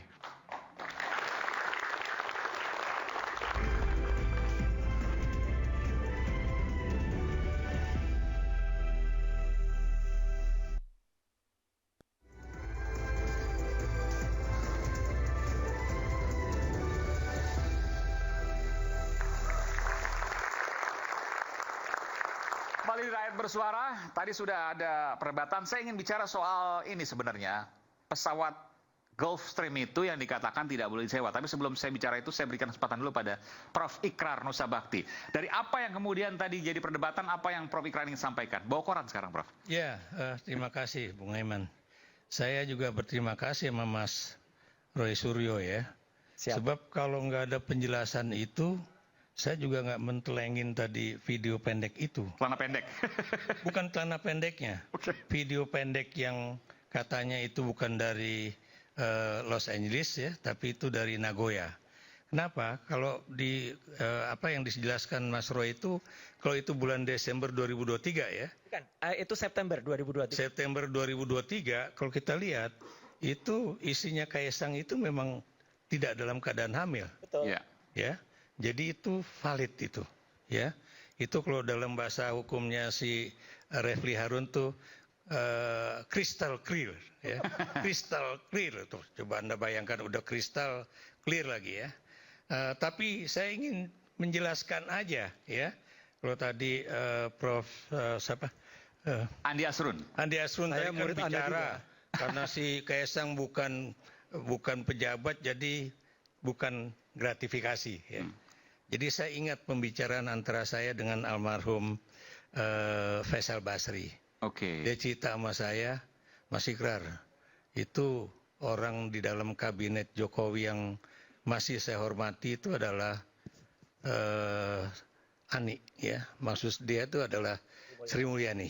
Kenapa demikian? Karena dia itu pernah nasihatin saya tuh Mas. Ini kejadian ini ketika Ani itu masih waktu itu baru aja ribut dengan SBY dan Abu Rizal Bakri ya, mengenai yang akhirnya kemudian dia harus berangkat ke Amerika ya. Bank Dunia waktu itu. Ya, betul.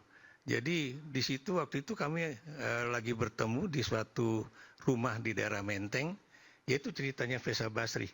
Jadi dia dikasih tahu sama Sri Mulyani, Bang, kalau ada orang ngasih tiket, jangan diambil. Atau kalau misalnya anak atau istri dikasih apapun, jangan diambil. Karena itu bisa masuk dalam kategori gratifikasi.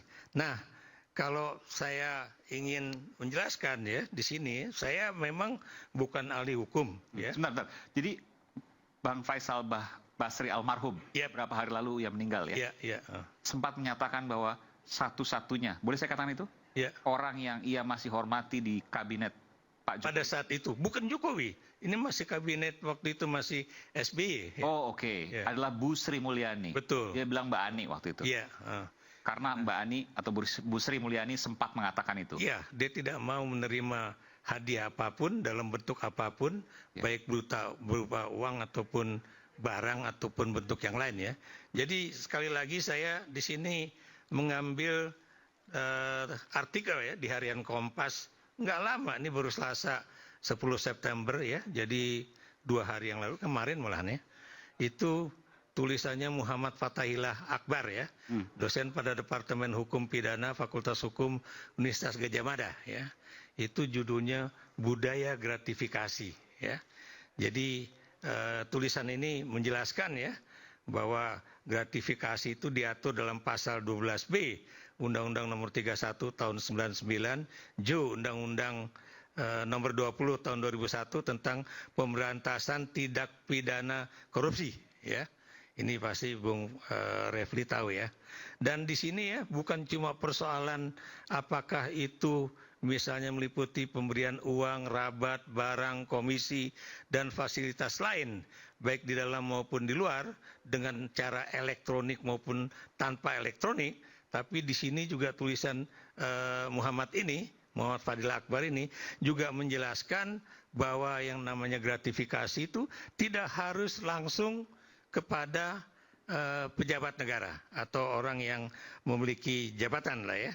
Tapi bisa juga kepada orang yang kemudian masuk dalam lingkaran keluarga ya, baik langsung maupun tidak langsung ya. Jadi ini diberikan contoh ya bahwa ada landmark decisions ya mengenai gratifikasi itu pada putusan Mahkamah Agung nomor 77K/1973 tanggal 19 November 74 ya, yang diberikan pertimbangan tidaklah perlu bahwa pemberian atau janji yang bersangkutan harus diterima secara langsung oleh pelaku sebagai seorang pegawai negeri, melainkan juga dapat dilakukan oleh istri pelaku atau anak-anak pelaku. Dan ini contoh yang lain itu adalah kasus yang misalnya terjadi dengan sekretaris MA Nur Hadi, ya, di mana uang yang diterimanya itu melalui Reski Harbiono, ya, yang adalah menantu dari Nur Hadi. Ya. Jadi itu contoh satu kasus ya. Kemudian ada juga kasus misalnya bagaimana kasus juga yang terjadi di Sulawesi Selatan misalnya kan, atau juga kemudian ada juga kasus yang lain. Jadi yang ingin saya katakan di sini apa yang dilakukan itu dalam bagaimana trading of influence ya, dan memperdagangkan pengaruh. Memperdagangkan pengaruh ya, dan itu tidak harus diterima langsung oleh pejabat ya, baik pejabat daerah atau pejabat pusat, tapi bisa juga oleh istri, oleh anak, atau bahkan yang tadi Bung Rosuri atau Refli bilang tuh pembantunya sekalipun. Jadi melalui siapa ya? Karena kan tidak jarang ya bahwa itu memang dilakukan seperti itu. Dan dari sini Bung Aiman ya, saya terus terang bangga juga dengan acara ini terus terang ya. Bukan karena Anda tuh pernah menjadi mahasiswa saya, tapi kata rakyat bicara itu ada benarnya gitu kan. Jadi rakyat itu harus tahu apakah gratifikasi itu hanya oleh pengusaha terhadap pejabat, apakah itu juga bisa melalui perputaran yang tidak langsung ya, dan juga apakah gratifikasi itu hanya dalam bentuk uang ataukah dalam bentuk fasilitas dan sebagainya. Pasti Bung Aiman pasti pernah tahu ya bagaimana seorang komisioner KPK ya akhirnya kemudian mengundurkan diri gara-gara mendapatkan fasilitas untuk nonton balapan di Lombok ya. Mandalika. Ya, jadi di Mandalika ya. Jadi itu juga termasuk bagian dari sini ya. Dan menurut saya memang budaya gratifikasi itu harus dihilangkan ya. Benar Bung Rafli bilang ya, bagaimana membuat good governance dan clean government itu menjadi kata kunci dari pemberantasan korupsi. Dan saya ingin melanjutkan Bung Rafli tadi ya. Kalau kemudian Prabowo serius ingin memberantas korupsi, dia nggak perlu lari misalnya mengejar sampai ke Antartika ya, atau kemudian mengejar ke Cayman Island ya. Memang jangan anda ini ya kaget loh ya bahwa seorang anggota KPK ya, komisioner KPK pernah juga cerita dalam satu pertemuan bagaimana dia mengejar kasus korupsi dan untuk mendapatkan data itu dia sampai pergi ke Washington DC dan ke Cayman Island ya. Dan kenapa Cayman Island? Mungkin ini pemirsa juga harus tahu ya bahwa Cayman Island itu adalah suatu pulau ya yang kemudian dijadikan tempat untuk pendaftaran perusahaan ya, karena memang suaka pajak. Tidak ada pajak sama sekali ya. Makanya saya tidak heran kalau kemudian Bung Roy mengatakan pengusaha dari Medan itu mendaftarkan usahanya di Cayman Island karena memang itu negara yang tidak mewajibkan pajak untuk orang yang nanam duit di situ. Artinya Prof mau menyampaikan bahwa ini patut dicurigai karena ada sesuatu yang ganjil, janggal di dalamnya. Oh iya, dan Anda juga tahu ya, beberapa waktu yang lalu ya, itu juga tidak sedikit nama orang-orang pejabat di Indonesia ya, dan juga atau pengusaha di Indonesia yang kemudian mendaftarkan perusahaannya, bukan cuma di Cayman Island, ada juga di Vanuatu ya, atau di negara-negara lain. Prof Ikrar, ya. Prof, saya potong sedikit karena ini penting, karena ini kan kita edukasi pada publik ya. Nah, kalau di dalam hukum ya, di dalam hukum saya normatif sekali ya. Kalau tidak dilarang, artinya kita kerjakan, ya kan. Nah sekarang tadi pendaftaran perusahaan di Cayman Island itu bebas pajak itu. Di mana salahnya? Di mana salahnya? Misalkan daftar gini, saya punya perusahaan, saya daftarkan di Cayman Island. Masalahnya apa? Ya kan? Masalahnya ini adalah persoalan etika. Nah kalau misalnya saya daftarkan dulu, dengan etika baik kan nggak ada masalah juga sebetulnya. Saya ingin menjelaskan, silakan. Negara ini ya, termasuk pemerintahan sekarang itu kemudian akan mencoba supaya para pengusaha yang tidak membayar pajak, yang punya perusahaan di berbagai negara yang bebas pajak itu ya, kemudian dia harus mendeklar ya. Kenapa demikian? Sayangnya negara hanya ingin mewajibkan mereka membayar 2%. Benar nggak, Bu Roy? Ya, ini nggak tahu, Refli juga tahu nggak soal itu. Padahal di berbagai negara, kalau Anda memang perusahaannya itu belum mampu membayar hutang-hutang pajak Anda akan tetap diwajibkan membayar pajak itu tanpa ada potongan yang katanya bayar cuma 2%, tapi pajak itu harus dicicil. Memang problemnya soal pajak ya. Saya mengajar di sebuah instansi pemerintah ya. Honor saya dapat itu masih bunyi kincringan itu. Masih ada uang logamnya. Tapi itu pun masih dipajak. Ini kan problem buat kita nih kan. Jadi dosen sudah penghasilan kecil, ini honor nih bukan gaji. Masih dipajakin 15%. Nggak usah Anda, saya juga begitu. Saya juga kaget kadang-kadang.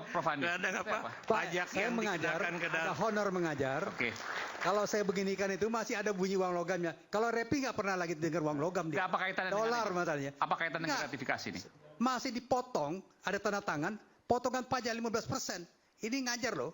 Ya itu PPN itu. Ya, cuman kan ini kan tambahan nilai deh. Waduh, jadi susah sekali kita nih berbuat baik kalau kayak gitu modelnya, ya kan? Kita mengajar, ada potongan 15%, padahal honornya nggak seberapa amat lah, ya kan? Masih dipotong juga. Ini bawa problem, sama juga misalnya impor alat kesehatan untuk barang bencana, ya kan? Untuk kepentingan umum yang sangat emergency, itu harusnya bebas pajak. Jadi maksudnya kalau di Cayman Island itu ya wajar, karena wajar. Saya kira nggak ada masalah itu. Kalau soal etikat baik, saya tidak punya pretensi bahwa punya etikat baik. Daftar di Cayman Island, ya kan? Orang daftar, dia pengusaha itu pengen preferensi sebaik mungkin. Kalau buat saya enggak. Saya kira enggak. Kalau dia gitu pasti begini, punya niat buruk, supaya tidak membayar pajak pada negara. Ikrar. Kalau gitu kita perbaiki kondisi dalam negeri supaya orang tidak ke Cayman Island. Kan itu aja masalahnya gitu. Ya kan? Bukan cuma Cayman Island ya, tapi banyak supaya tadi Vanuatu ataupun negara lain yang ada di Afrika. Ya, jadi gitu kan? yang untung mereka bukan kita aja dia kalau kayak gitu. Oh iya. Sama juga kayak kapal ya, register Panama. Ya, oke. Register Panama ini juga Prof. problem. Ikrar tadi mengatakan bahwa kalau mendaftarkan di Cayman Island pasti ada hal yang etikat tidak baik. Tidak baik. Betul. Kalau saya lihat itu prematur itu pernyataan itu. Loh, tidak seperti yang mana? Kalau dia punya etikat baik, kenapa dia nggak ingin daftarkan di Indonesia dan membayar pajak di negaranya sendiri? Pengusaha ini pengen preferensi kan, pengen mendapatkan keuntungan yang lebih baik, kondisi bisnis yang baik. Ini masalahnya. Itu pilihannya. Sama juga kayak misalnya saya dalam bisnis ada perjanjian bisnis, kontrak bisnis, saya katakan saya choice of law-nya adalah Baninya Singapura, bukan di sini. Ini soal preferensi, bagaimana kita bisnis lebih mudah. Jadi bukan persoalan etikat baik atau bagaimana ya. Saya lihat preferensi, pilihannya gimana. Itu mungkin Bung Refli harus menambahkan barangkali, silakan. Mau nambahin. Jadi berbeda pendapat kan boleh, Prof ya. Jadi memang kan tentu orang mengerjakan sesuatu itu karena ada motivasinya. Motivasi apa? Nanti setelah jeda kami akan kembali. Sesaat lagi tetaplah Rakyat Bersuara. Saya berikan nanti kepada Bung Refli.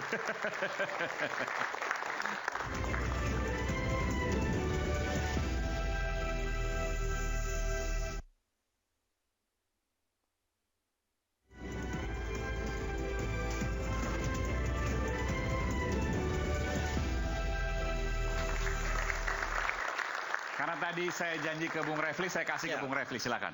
Iya, kalau kita melakukan tindakan kan pasti ada motifnya. Jadi kalau misalnya perusahaan itu di Cayman Island, itu memang maksudnya untuk menghindari pajak. Nah, dan kalau misalnya motif pengusaha, pengusaha pengen untung sebesar-besarnya. Kan salah satu hal yang membuat kadang-kadang mereka mikir tuh pajaknya gede banget. Makanya banyak yang namanya penggelapan pajak. Daripada dipajakin di sini, ya udah perusahaannya di sana saja, setiap transaksi atas nama perusahaan sana. Dan itu legal? Begini, legal tetapi kan moral hazard. Saya mengatakan, ya kan? Kan maksudnya jahat buat negara ini. Itu sama dengan legal orang, tapi etikat buruk, betul? Iya, sama dengan orang dia melakukan ekspor, ya kan? Ekspor lalu mendapatkan pembayaran.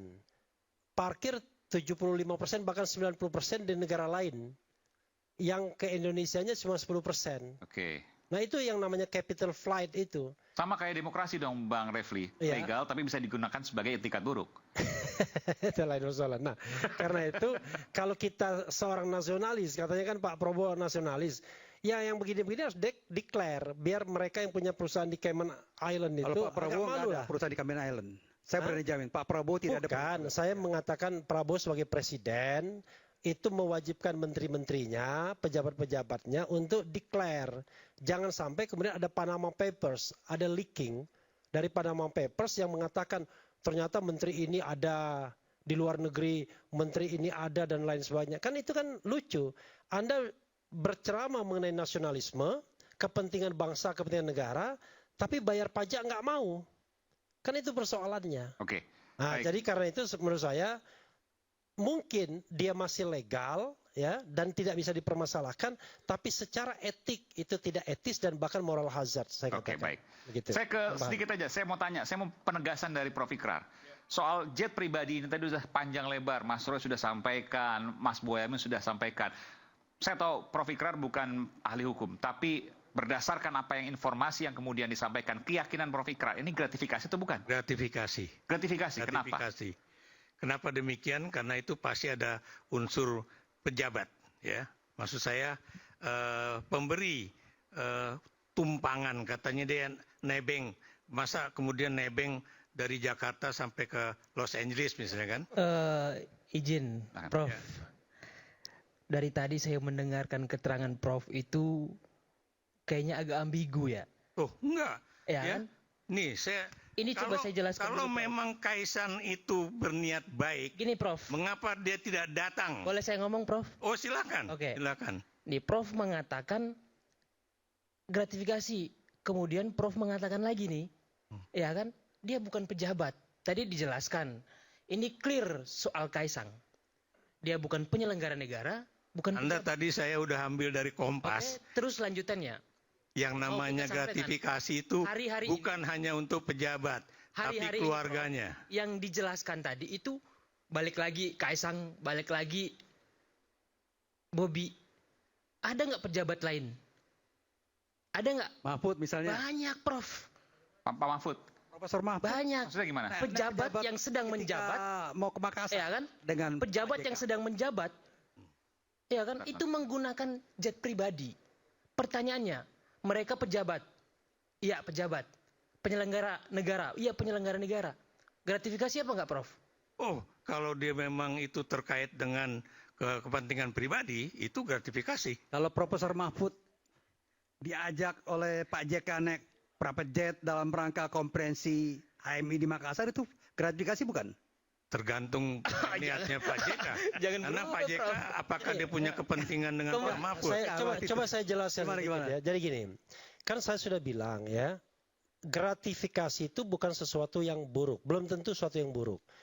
Semua pemberian, semua hadiah, free ticket, diskon dan lain sebagainya bagi pejabat publik, baik langsung melalui pejabat publik yang bersangkutan maupun melalui pihak lain, namanya gratifikasi. Oke? Clear?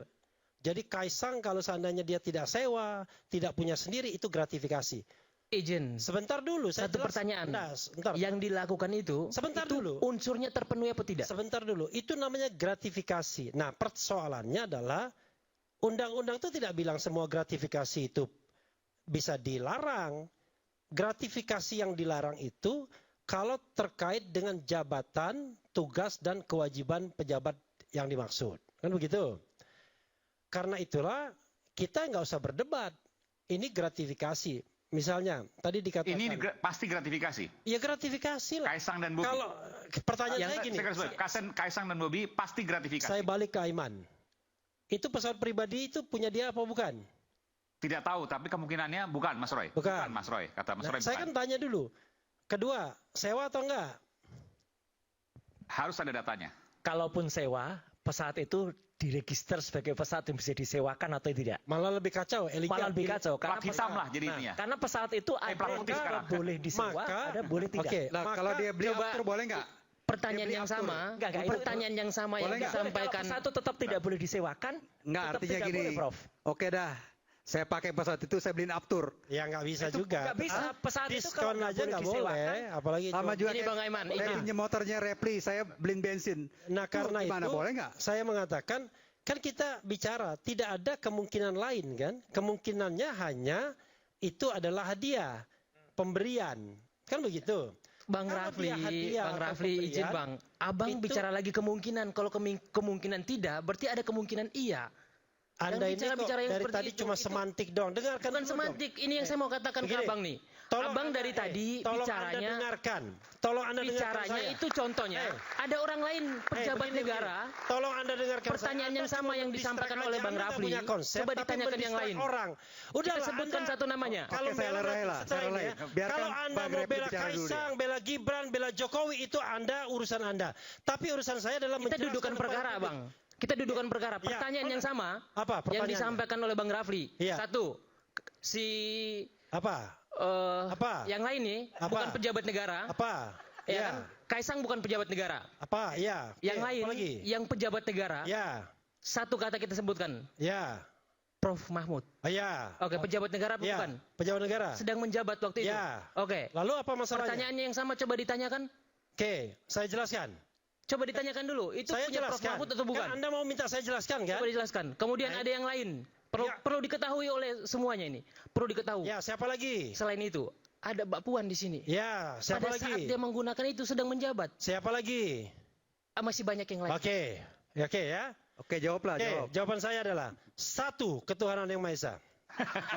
Satu, kita ini sedang ada diskusi yang ada temanya. Temanya mengenai gratifikasi Kaisang.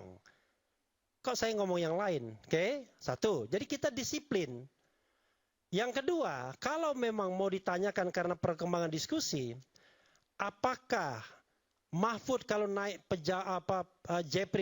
jet pribadi itu adalah gratifikasi tidak? Saya katakan gratifikasi. Karena dia pejabat publik.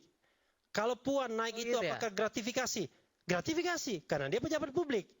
Persoalannya adalah, jangan ketawa dulu. Persoalannya adalah, apakah itu gratifikasi yang dilarang atau tidak?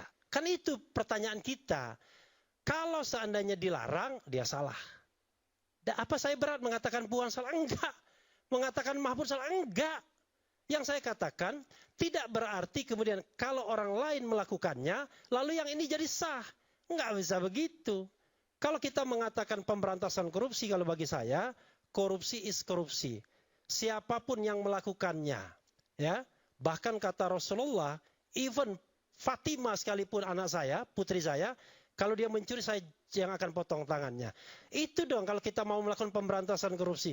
Jangan kemudian ini dibela, ini enggak. Enggak ada urusan saya membela Mahfud dan Puan Maharani. Jelas kan? Jadi kalau saya ngomong tentang Kaisang, karena temanya tentang Kaisang. Kalau tentang Aiman, saya ngomong Aiman. Kan begitu. Apakah Aiman ketika naik jet pribadi bosnya itu gratifikasi atau tidak? Dia kan bukan penyelenggara negara masalahnya nih Aiman ini. Tugas liputan. Oke. Tapi saya mau tanya, tadi harus paham. Saya harus fair juga. Mbak Puan, Pak Mahfud, itu bisa dikatakan gratifikasi. Tapi persoalannya gratifikasi yang terlarang atau tidak? That's right. Termasuk juga Kaisang dan Bobi dong. Ya kan saya sudah bilang kan dari tadi, karena itu untuk mengetahui apakah ini dilarang atau tidak, maka kuncinya di KPK. Bukan dia mengatakan ini tidak dilarang. Contoh ya, Pak Mahfud ngomong itu gratifikasi tapi nggak dilarang. Lah itu kan menurut dia harusnya KPK periksa juga dia. Makanya ada Boyamin Saiman atau siapa yang ngomong. Memang kadang-kadang Prof Mahfud begitu tuh, suka mendahului dia. Mbok ya Pak Mahfud itu juga datang ke KPK untuk ngasih klarifikasi. Kan begitu. Prof Ikrar, ada perbedaan nggak antara Mbak Puan, Pak Mahfud dengan Kaisang dan Bobi? Iya, yang jadi pertanyaan saya, dia naik pesawat itu untuk apa? Untuk tujuan apa? Ya, kalau misalnya kayak tadi Pak Mahfud diajak Yusuf Kala pergi untuk kebutuhan misalnya HMI atau acara masjid, ya itu kan memang kerjanya Pak Yusuf Kala adalah ketua Masjid Indonesia begitu kan? Ya, DMI, Dewan Masjid Indonesia. Atau kemudian kalau itu ada hubungannya dengan HMI ataukah ada hubungannya dengan Persatuan Mahasiswa NU ya, yang terkait dengan NU, karena kebetulan Pak Yusuf Kala juga adalah orang Nahdlatul Ulama, Pak Mahfud MD juga orang Nahdlatul Ulama, ya nggak ada masalah. Karena itu tidak ada kaitannya dengan Mahfud mendapatkan keuntungan dalam jabatan dia sebagai Menko Prof. Polhukam. Mahfud itu penyelenggara negara pada saat itu. Oh iya, saya bilang terlepas. Dia nggak lapor ke KPK loh. Oh, kalau memang itu ya Mahfud juga harus lapor kalau memang itu terjadi. Ya, jadi nggak jadi masalah. Ya, makanya kan di situ dinyatakan kalau dia melaporkan dan dalam 30 hari ternyata KPK tidak menyatakan itu adalah suatu pelanggaran, clear. Kan begitu. Itu gratifikasi baik namanya. Bukan gratifikasi jahat namanya. Tapi kalau kemudian katanya pendukung Kaisang menyatakan bahwa itu cuma nebeng pesawat ke Amerika. Pertanyaan saya, kalau Anda memberikan tebengan dari Bandung ke Jakarta, itu baru namanya nebeng. Ya, saya dulu waktu tinggal di Papua kan juga gitu, masih kecil. Kalau nggak ada mobil ya kita liften aja nyetop mobil, itu namanya nebeng. Tapi kalau ada orang nebeng dari Jakarta kemudian ke Solo sampai ke LA, apa lagi selain LA? Ya, Philadelphia. Ya. Philadelphia itu bukannya nebeng gitu. Atau Anda belikan afturnya. Saya tanya pada Anda ya, apakah Anda sebagai seorang profesor akademisi punya duit untuk beli aftur dari Jakarta sampai LA? Kalau saya punya duit, saya mau nyoba tuh. Saya udah ini. Ada yang mau sampaikan? Ya, yang perlu kita ketahui juga, Prof, ini perlu kita apresiasi, ya kan? Tadi disampaikan lagi berulang kali Prof menyampaikan itu. Apa? Ya kan? Apa? Berulang kali nebeng nih. Nebeng lagi. Jangan begitu, Prof. Loh, itu kan pernyataan dari pendukung PSI. Enggak, Prof mengatakan nebeng, terus dengan perumpamaan Jakarta-Bandung, kalau Kaisang ke LA, kemanapun, kalau dia nebeng itu pun saudaranya, temannya, boleh nggak? Oh, boleh kalau nggak ada kaitannya dengan kepentingan dari yang memberikan Terus tebengan. dari mana dasar Prof mengatakan sekarang ada kaitannya? Oh iya dong, tadi udah dijelaskan sama Mas Suryo, udah dijelaskan oleh Refli. Kalau itu udah kaitannya dengan kakaknya. Jangan begitu, Prof. Loh. Kita sebagai anak muda. Oh, Anda jangan tadi Anda sebagai pendukung silakan. Tapi kita harus mengklirkan persoalan ini. Bicaralah yang benar. Ya kan, jangan sampai menyesatkan juga. Oh enggak, saya tidak menyesatkan publik. Iya. Saya tidak pernah menyesatkan publik. publik. Gampang itu tanya mahasiswa. Yang menyesatkan itu sana atau sini? Atau yang sana? Enggak, atau yang sana itu.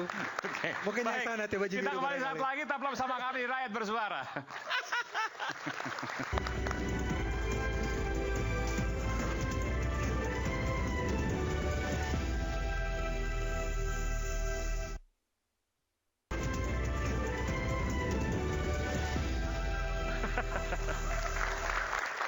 Oke.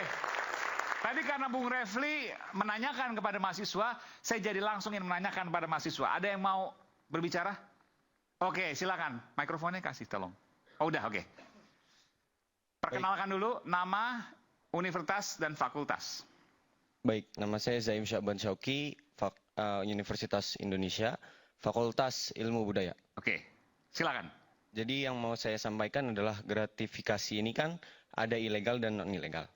Nah, berarti yang Mas Gibran lakukan ini kan numpang lah ibaratnya. Mas Kaisang. Mas Kaisang, ya. Okay. Mas Kaisang lakukan ini numpang. Lah, kenapa diberi tumpangan oleh owner dari tujuannya? Kenapa diberi tumpangan Mas Kaisangnya? Iya. Dari pemilik Shopee tadi. Dugaannya seperti itu. Ya, dugaannya seperti itu. Nah, itu pasti ada tujuannya. Kenapa? Alasannya kenapa? Dan menurut Anda kenapa? Menurut saya pasti ada deal-dealan di belakang. Entah itu mungkin korupsi, menurut saya ya. Itu keyakinan Anda? Ini keyakinan saya. Ini saya kira jadi memang. Anda berani ngomong seperti ini nih? Iya, mungkin berbahaya untuk saya. Gitu. Oke, luar biasa. Tapi kan keyakinan nggak bisa dipidana, betul ya, Bung Refli? Jangan main betul dan tidak dulu. Oke, silakan. Lo langsung turunin mic. Oh iya. Dan saya kira pasti ada hal deal-dealan seperti itu, pasti ada di belakang. Dan itu apa yang owner dari marketplace ini mau dari pemerintahan Indonesia yang masa Jokowi hampir runtuh ini? Yeah. Apakah deal seperti apakah yang harus. Ya, intinya batin Anda bertanya-tanya soal itu. Ya, betul. Itu saja. Dan Anda tidak punya jawaban, tapi Anda punya kecenderungan keyakinan. Ada jawaban konyol, Mas. Iya. Yang kemarin kita dengar, Dik. Jawaban konyol itu dari pejabat negara yang namanya Menteri Komunikasi dan Informatika, Budi Aris Setiadi. Katanya Erina dan Kaisang dipinjemin pesawat itu, karena Erina itu sudah hamil 8 bulan, nggak boleh naik pesawat komersial. Itu jawaban konyol dari seorang Menteri Kominfo. Kemarin, silakan di googling jawabannya ada. Nah itu jawabannya, kan konyol banget loh. Artinya mereka melakukan itu, kemudian malah dibela oleh pejabat negara sekelas Menteri Komunikasi Informatika, tapi jawabannya kayak gitu. Oke, sekarang saya berikan pada Mas Roy. Sudah selesai? Ada lagi? Makasih, Dek. Mungkin tambahan dari saya, ini benar-benar sesuatu yang tidak bermoral menurut saya. Dari peminjaman itu sendiri, apa maksudnya? Apa maksud tujuannya? Tujuan peminjaman itu. Dan itu pasti ada dong. Dari pengusaha pengen digampangkan dalam surat perizinan bisa, dikurangi pajaknya juga bisa. Dan dari island yang tadi juga persentase pajaknya juga kecil kan. Jadi kalau misalnya punya perusahaan di Indonesia dan trademarknya ada di Rhode Island yang tadi. Cayman Island, Mas. Cayman Island.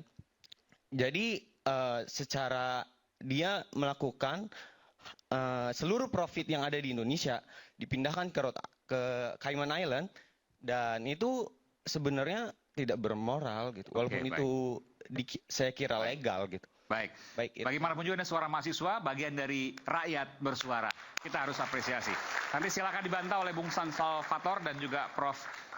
Andi Nasrun. Saya kira gini. Kalian closing statement ya, Bung Prof. Andi. Silakan. Ini menjadi geger ya. Menjadi geger karena nuansa politiknya tinggi. Ya, nuansa politik tinggi. Kalau dari segi legal, clear betul bahwa dia bukan penyelenggara negara, dan kemudian kalau gratifikasi ada titik di mana ada persoalan korupsinya. Ini kan baru kemungkinan, baru dugaan, ya premis-premis seperti itu. Ini yang menurut saya. Tapi saya tetap punya satu pandangan pribadi. Mungkin ke depan saya kira memang pola hidup sederhana harus kita ketengahkan, ya kan? Pada level apapun juga, pada keluarga apapun juga. Ini penting juga, karena bagaimanapun juga pemimpin itu harus menjadi contoh. Ya, saya ingat dulu di era-era pertama Pak Jokowi, dia duduk di kelas ekonomi dan dikerubungin. Jadi kemudian dipasang balihonya, celananya harganya 150.000. Nah, jamnya mungkin 200.000 lah. Tidak semahal Pak Repli punya ya, kira-kira gitu. Jadi pesan pertama adalah bagaimana pola hidup sederhana. Ini yang penting. Ke depan hidup makin susah, contoh hidup sederhana. Terima kasih. Jangan hidup makin susah dong. Hidup harus lebih mudah dan Indonesia lebih maju. Optimisnya begitu. Saya sepakat dengan Bung Aiman. Terima kasih Prof. Karena hukum versus hukum dulu. Silakan Bung Refli. Iya, dalam hukum itu kita harus bikin clear masalah, ya. Tidak boleh menyesatkan. Persoalan ini sebenarnya kan pakai prinsip-prinsip hukum saja. Jadi yang namanya setiap warga negara bersamaan kedudukannya dalam hukum dan pemerintahan. Jadi kalau warga negara lain misalnya diperlakukan seperti misalnya kemarin Rafael Alun dan lain sebagainya, ada Rubicon kemudian dipersoalkan langsung, ini lebih dari Rubicon, ini jet pribadi. Karena itulah kemudian harus ada proses-proses yang adequate, proses-proses yang cukup untuk menyatakan apakah ini sebuah gratifikasi, kalau seandainya itu gratifikasi yang diperbolehkan atau tidak. Karena kalau tidak diklarifikasi, tidak ada yang namanya investigasi dari KPK, maka ini tetap menjadi sebuah spekulasi. Jangan salahkan publik kalau seandainya publik mengatakan bahwa Kaisang dalam hal ini Bobi Nasution patut diduga sudah menerima suap misalnya dari pengusaha atau dari pihak-pihak yang berkepentingan terhadap jabatannya atau jabatan saudaranya atau jabatan ayahnya. Nah, ini kan sebuah hal yang logis, rasional, dan kita susah membantahnya. Itu satu sisi. Sisi yang kedua, kalau kita bicara tentang pola hidup sederhana, ya, sebenarnya yang paling diminta untuk memberikan contoh itu adalah para pejabat publik, public official. Tetapi kan public official itu juga punya saudara, punya istri, punya anak dan lain sebagainya. Sehingga memang tidak enak dalam era transparansi ini menjadi public official. Makanya kan saya declare nggak mau jadi public official. Karena begitu kita menjadi pejabat publik, anak kita mau berusaha harus hati-hati. Istri kita mau berpakaian harus hati-hati dan lain sebagainya. Karena itu ya, orang mengucapkan astagfirullahalazim ketika dijadikan pejabat publik. Bukan minta-minta jabatan, melipir-melipir ke Prabowo untuk dijadikan menteri. Ini kan mentalnya kan mental mental yang menurut saya tidak hebat ya. Karena itu menurut saya ke depan ya, kita harus menjadi pribadi-pribadi yang memang menjadi bagian dari orkestrasi besar untuk pemberantasan korupsi ini. Dan saya selalu menagih janji Prabowo Subianto yang paling tidak saya dengar dari 3 kesempatan. Interview dia di Qatar Economic Forum. Yeah. Yang kedua, pidato dia di Munas Partai Amanat Nasional, Kongres ya, Kongres PAN, Kongres Partai Amanat Nasional, dan pidato dia di Kongres Nasdem. Okay. Dia ingin sekali melakukan pemberantasan korupsi. Tetapi mudah-mudahan janji ini tidak sekedar janji dan nanti kita akan tagih. Ya gampang caranya. Tahun depan indeks persepsi kita bisa naik atau tidak. Okay. Kalau jalan di tempat atau bahkan turun, maka itu hanya sekedar janji yang sama seperti yang sering dikatakan Pak Prabowo, omon-omon doang. Maka Pak Prabowo dan jajarannya juga omon-omon juga ya.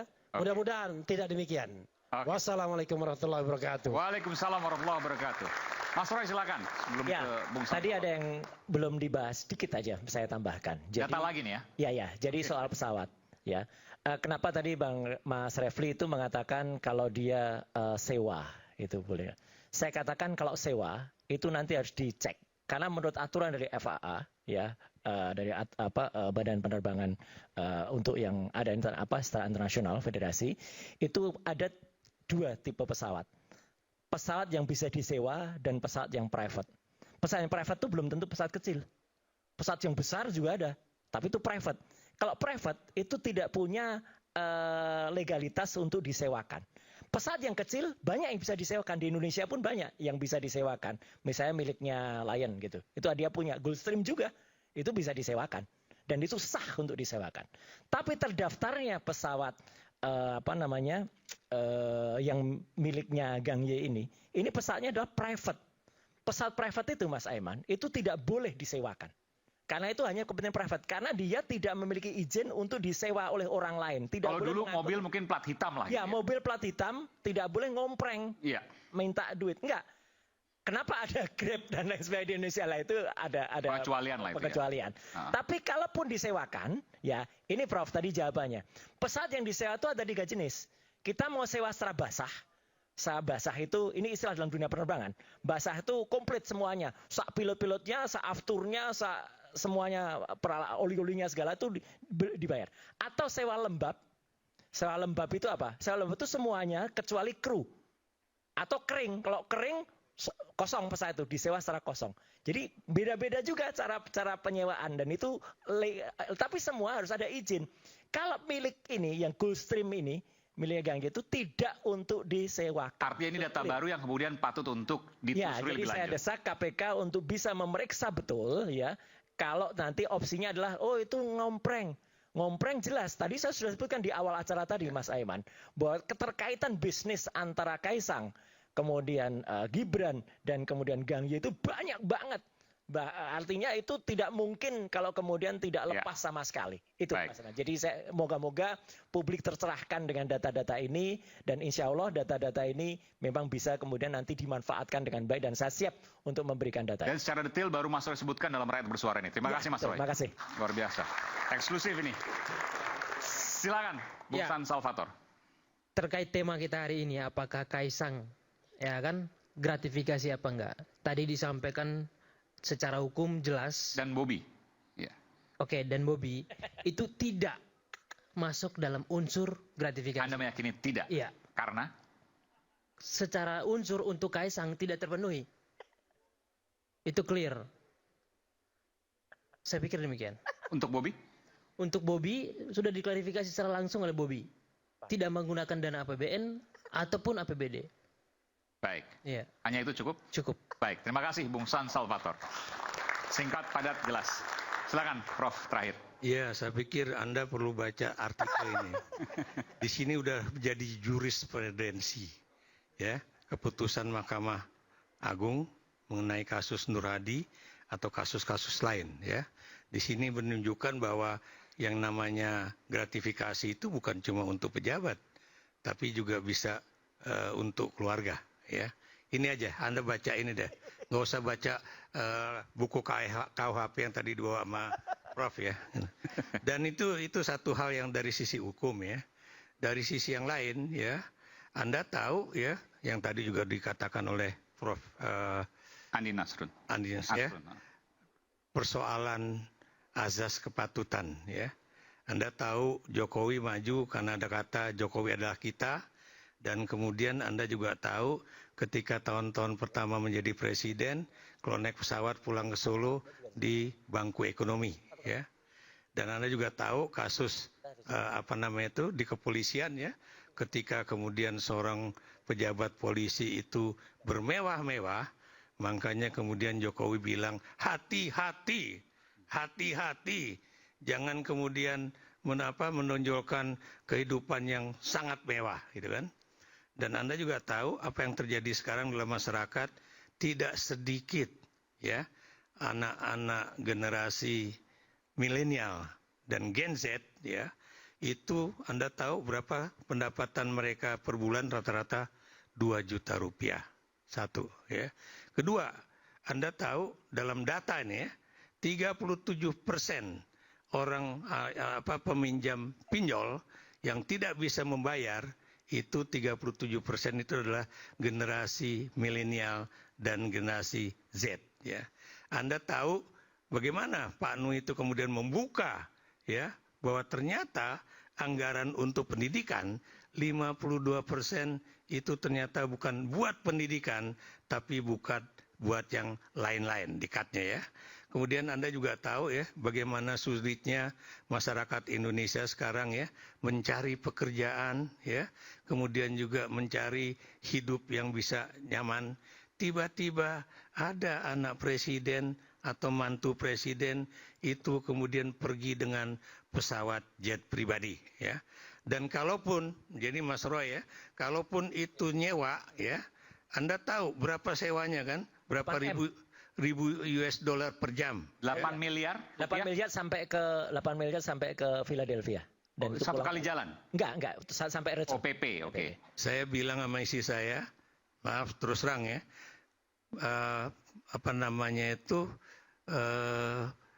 tunjangan penghidupan saya di luar negeri ketika menjadi dubes duta besar waktu itu, betul. Itu nilainya itu cuma 5.700 US dollar. Ditambah tunjangan istri dan anak, itu jatuhnya 7.000 US dollar per month. Anda tahu pada saat itu tidak sampai 100 juta. Tapi kalau kemudian angka yang tadi dikatakan kalau sewanya itu sekian belas ribu US dollar per day, itu melebihi dari tunjangan penghidupan luar negeri seorang duta besar di sebuah negara Afrika. Dan sebagian besar duta besar di negara-negara Afrika itu yang namanya tunjangan penghidupan luar negerinya itu rata-rata di bawah 100 juta rupiah ya. Jadi itu yang kemudian kita bertanya, di mana azas keadilannya, begitu kan? Nah ini yang harus kita tunjukkan tuh di situ. Dan kemudian ini buat Pak KPK ya, kalau memang KPK ingin menunjukkan bahwa KPK yang saat ini itu tidak semuanya buruk, tunjukkanlah ya bahwa mereka masih punya legacy yang positif di hari-hari terakhir masa jabatannya. Dan karena itu lakukanlah sesuatu yang benar, dan kemudian jangan sampai KPK selalu dinilai sebagai tebang pilih ya, dan juga tajam ke bawah tapi tumpul ke atas. Baik. Saya pikir saja, terima kasih. Terima kasih Prof. Ikrar, kita berikan tepuk tangan untuk semua narasumber kita. Taji Komisi Pemberantasan Korupsi tak juga selesai diuji. Ada yang menyentil KPK sempat mampu membuktikan korupsi dari Rafael Alun berawal dari kasus anaknya, yakni kasus Mario Dandi yang bukan penyelenggara negara. Apakah KPK akan menyelidiki dugaan gratifikasi putra presiden? Atau apakah KPK akan diam karena menganggap ini tak ada kaitan dengan apapun karena melihat sosok yang bukan siapa-siapa? Maka biarlah publik yang menjawabnya. Saya Aiman Wicaksono undur diri. Inilah akhir dari Rakyat Bersuara. Sampai bertemu pekan depan.